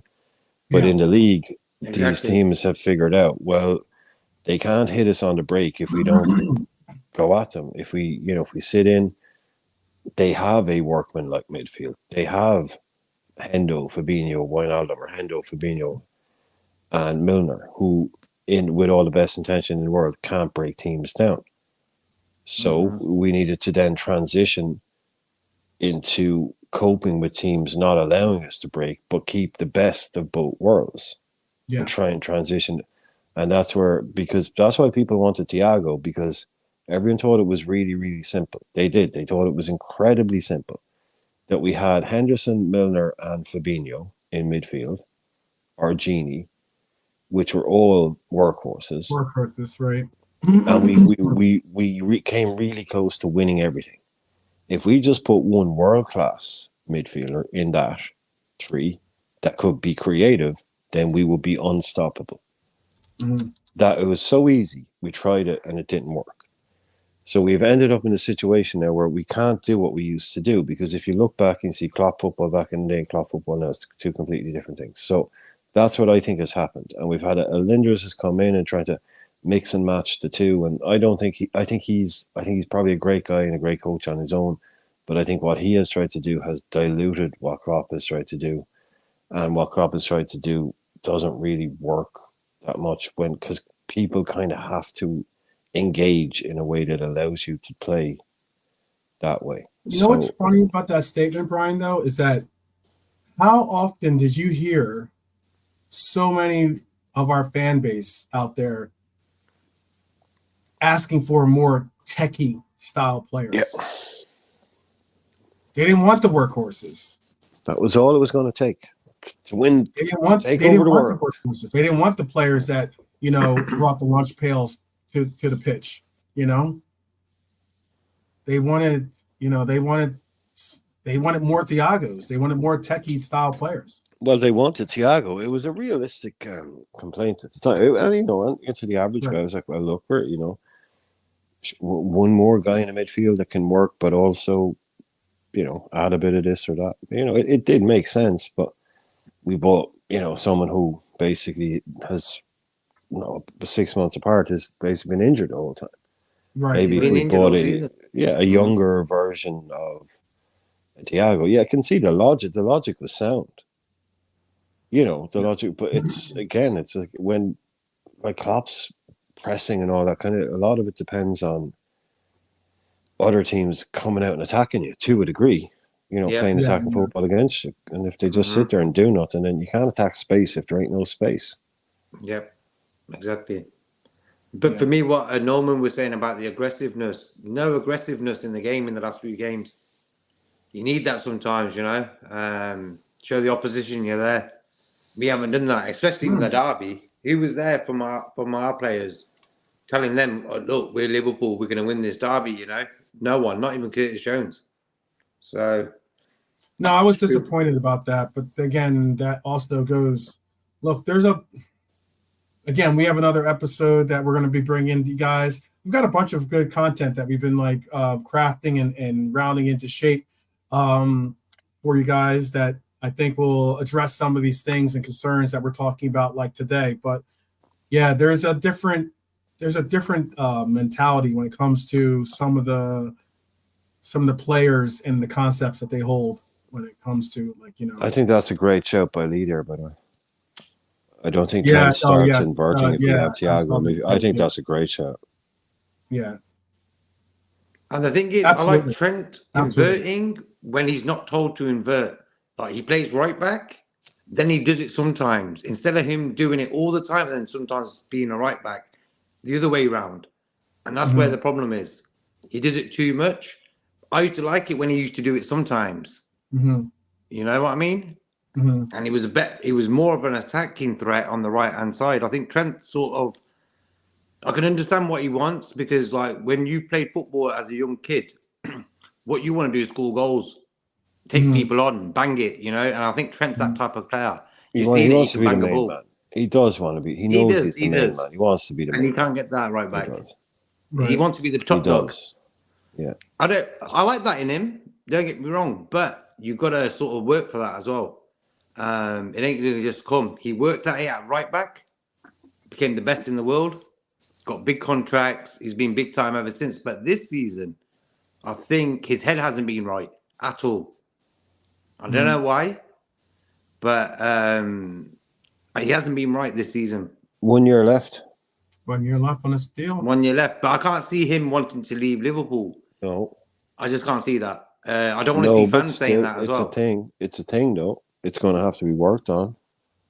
It can't be ignored. It's got to be done. I'm not seeing one news story about it, but he's one of the most high-profile players, not only at our club, but in world football. No, I get it. On his deal. Yeah, no, I Let's mean, get this sorted out, boys. It goes to the same measure of what was said about VVD earlier. I'm sure Trent could take account to that too. Like Trent's only had one coach in his life, basically, when it comes to the senior team.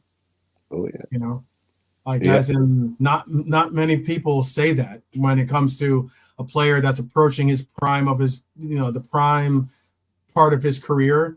And we've seen what happens with like your Steve McManamans or like your or even like your Michael Owens, like as in they could maybe they want to push on and try their endeavors someplace else.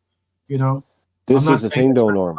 I'm just saying that that is a likely possibility, and especially if it gets to a point where you have a coach or an environment that doesn't really suit you the best for your mental health, you might just try another engagement. I just Norman saying Slot has a few things to sort out contract-wise. He doesn't. This is the thing we're trying to say, man. Not his job. No, that's not his job. Not his job. This is not in his in-tray. Nope. This is in Richard Hughes' in-tray. Yep.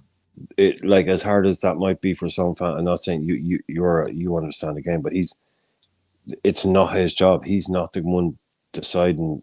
Of course, he has input, but it's not him that says, right, get me Trent now and get him in the office and say. So this is the structure now.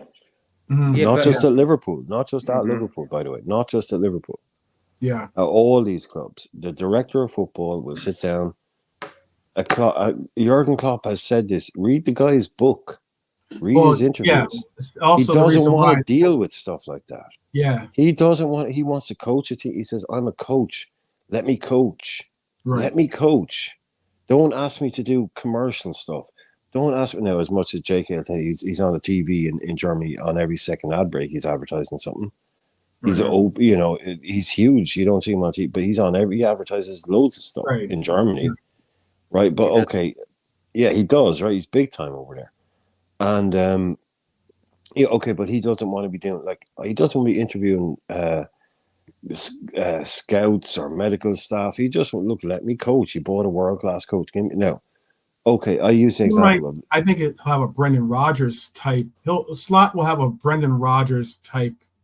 You have an input relationship with the famous transfer. It won't be just like it. I mean, like he can have some type of. He'll have like.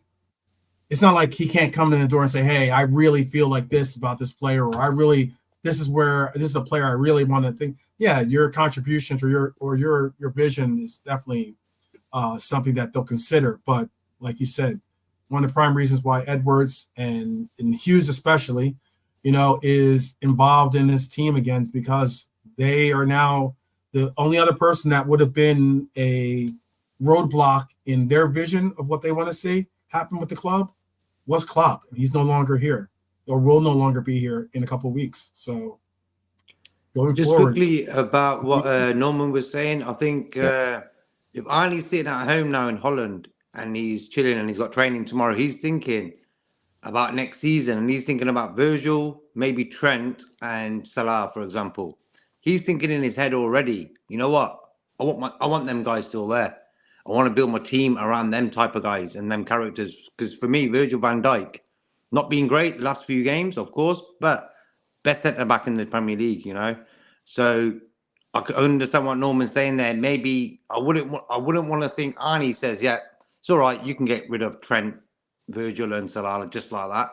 I want him to show a bit of fight. Say, you know what? I want them to stay here. I want to see that I in don't that think manager. Virgil's going. I don't think Virgil's going If he anywhere. To be does, honest with you. the way I mean, I the- don't think Virgil's going anywhere. I think there'll be a concerted effort to say that, you know, Virgil, you're a major component of our team, and for him to, there'll be an effort to have him stay. But I have seen reports out there that a center back is a primary target for the offseason, is a center back or center half. we're all saying we want Canada out, apparently. But look, Can I Matip? Yeah. look, the way I look at it is this way, Norman. Again, look, think about input, okay? It's input.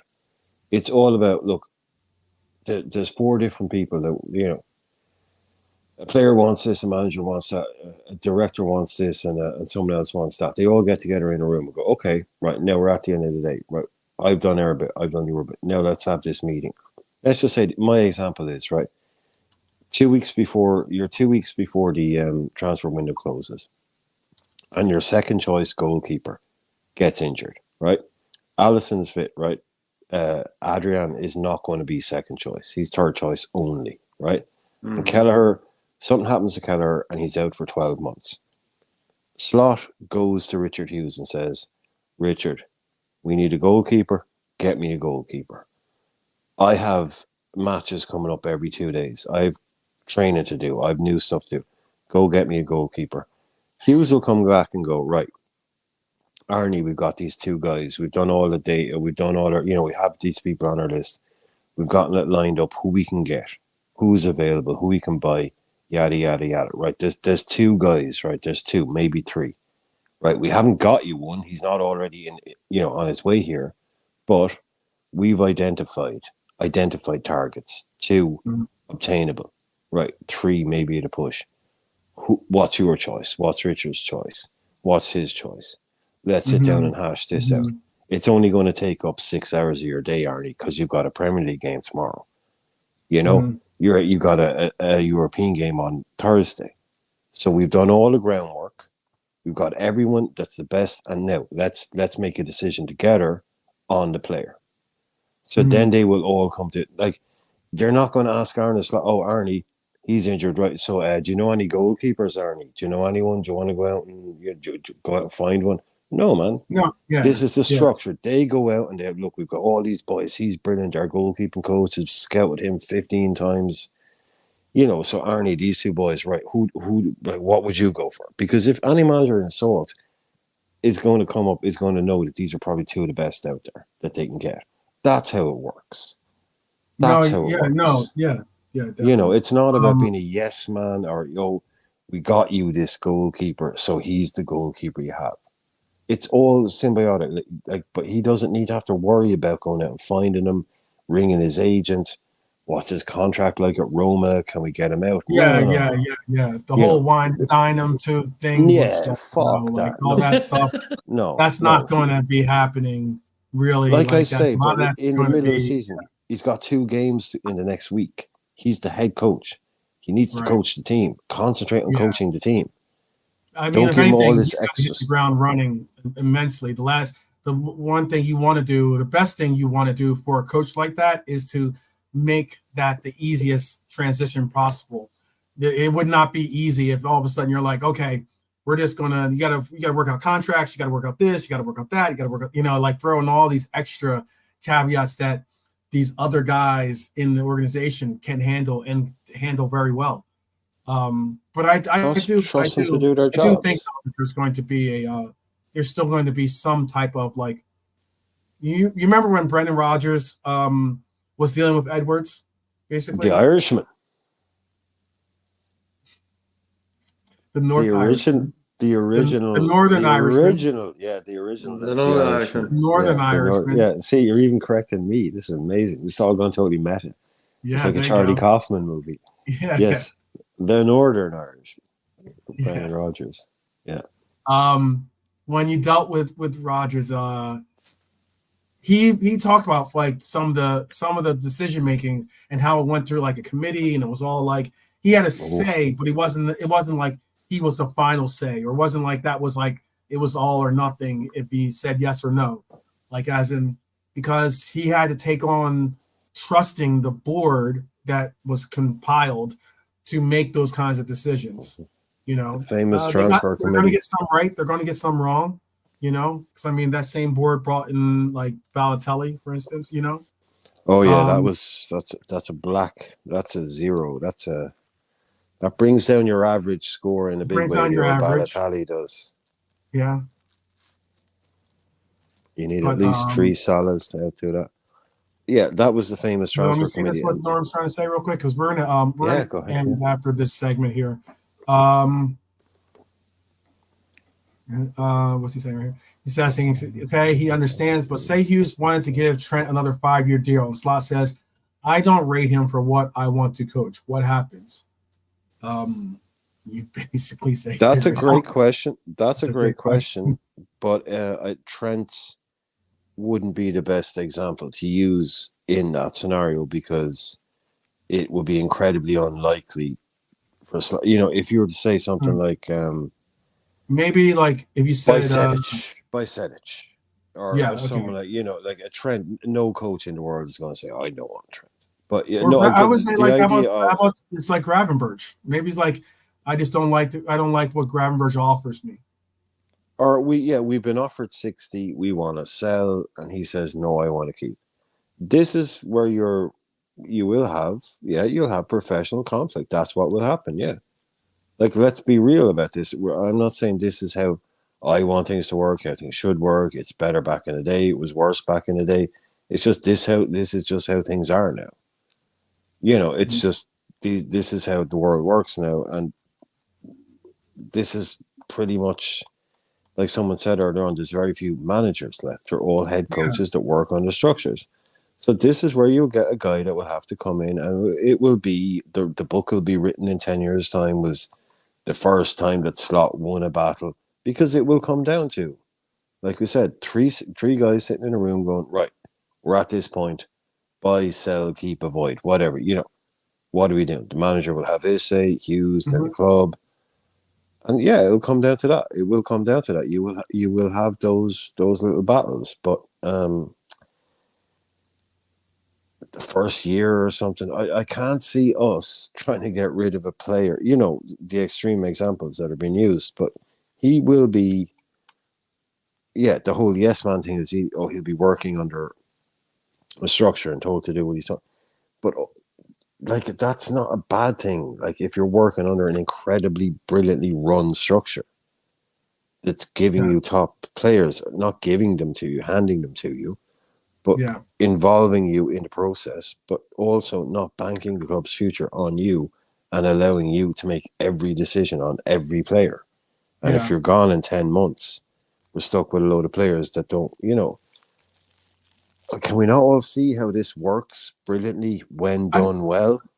So wait, and also too, by the way, when you say manage, not you personally, Brian, I'm Lee.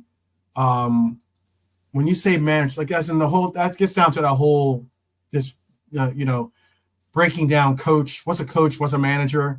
The coach is like the guy that goes out there and does the X's and O's. Sometimes that's what I think is often being be attributed as being a coach, and a manager is the person that deals with like the egos and the attitudes, and is a more of like a man management style approach. Meaning for a manager, at least that's at least the loose interpretation of what I think you're saying about he would be just a coach. And Hughes, I don't think that Hughes would be the manager. He's still got to manage. There's still got to be someone that manages the egos in the locker. Oh no, God, no. Coach means you manage the team. Mm-hmm. It's like being head coach means you're in charge. Yeah, the locker room, the dressing room, everything is yours on the pitch. Right. All of that stuff. Yes, you manage the team within itself, but that's just in that word. But no, your title of head coach just means you're not in charge of transfers, dude. Right. That's what I mean by all that means. That's literally all that means. That's what I was getting at. Yeah. Yeah. That's it's. The coach is. It's the locker room, the team. That's his domain. That's what he does. it's not about being a yes man. People think they're being so clever with this yes man shit. It's about hiring a chef, right, to run a Mhm. kitchen and to put out the best food possible, not to manage the hotel that it's situated in and be Mhm. dealing with laundry and cleaning staff and the Right, groundskeeping staff. No, right. you hire a head chef to come in and run the best kitchen, which is the team, right? Chefs all over the kitchen from top to bottom, put out the best food, which is the football, right? You give him the best chefs, the best food, he puts out the best football. You don't ask him to run laundry and the taxi service and deal with customer complaints. Come on. That's what being Mhm. a head coach is. There you go. You don't criticize him because the restaurant manager didn't hire. Yeah, come on, it's simple shit. Like, Yeah.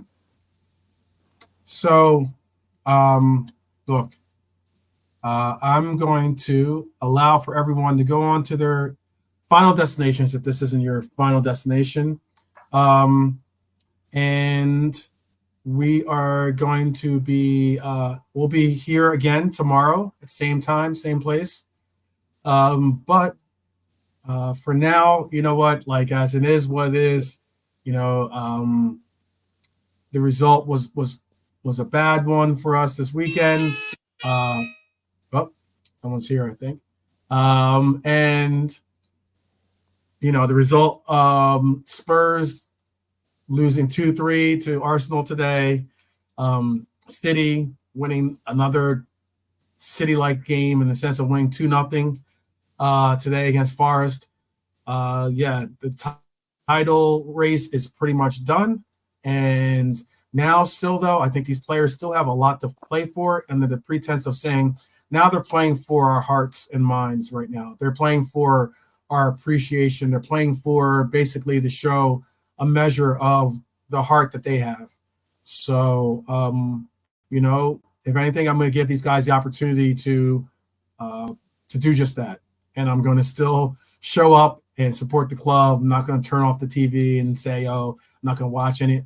Look, here, this is the last couple of games we're going to have with this amazing coach, and it's also the last couple of games that we're going to be able to see Liverpool play for a while. Okay, so don't take it for granted, man. Enjoy it while it's here, despite the fact that it's not connected to the accolades that we wanted to have it be connected to.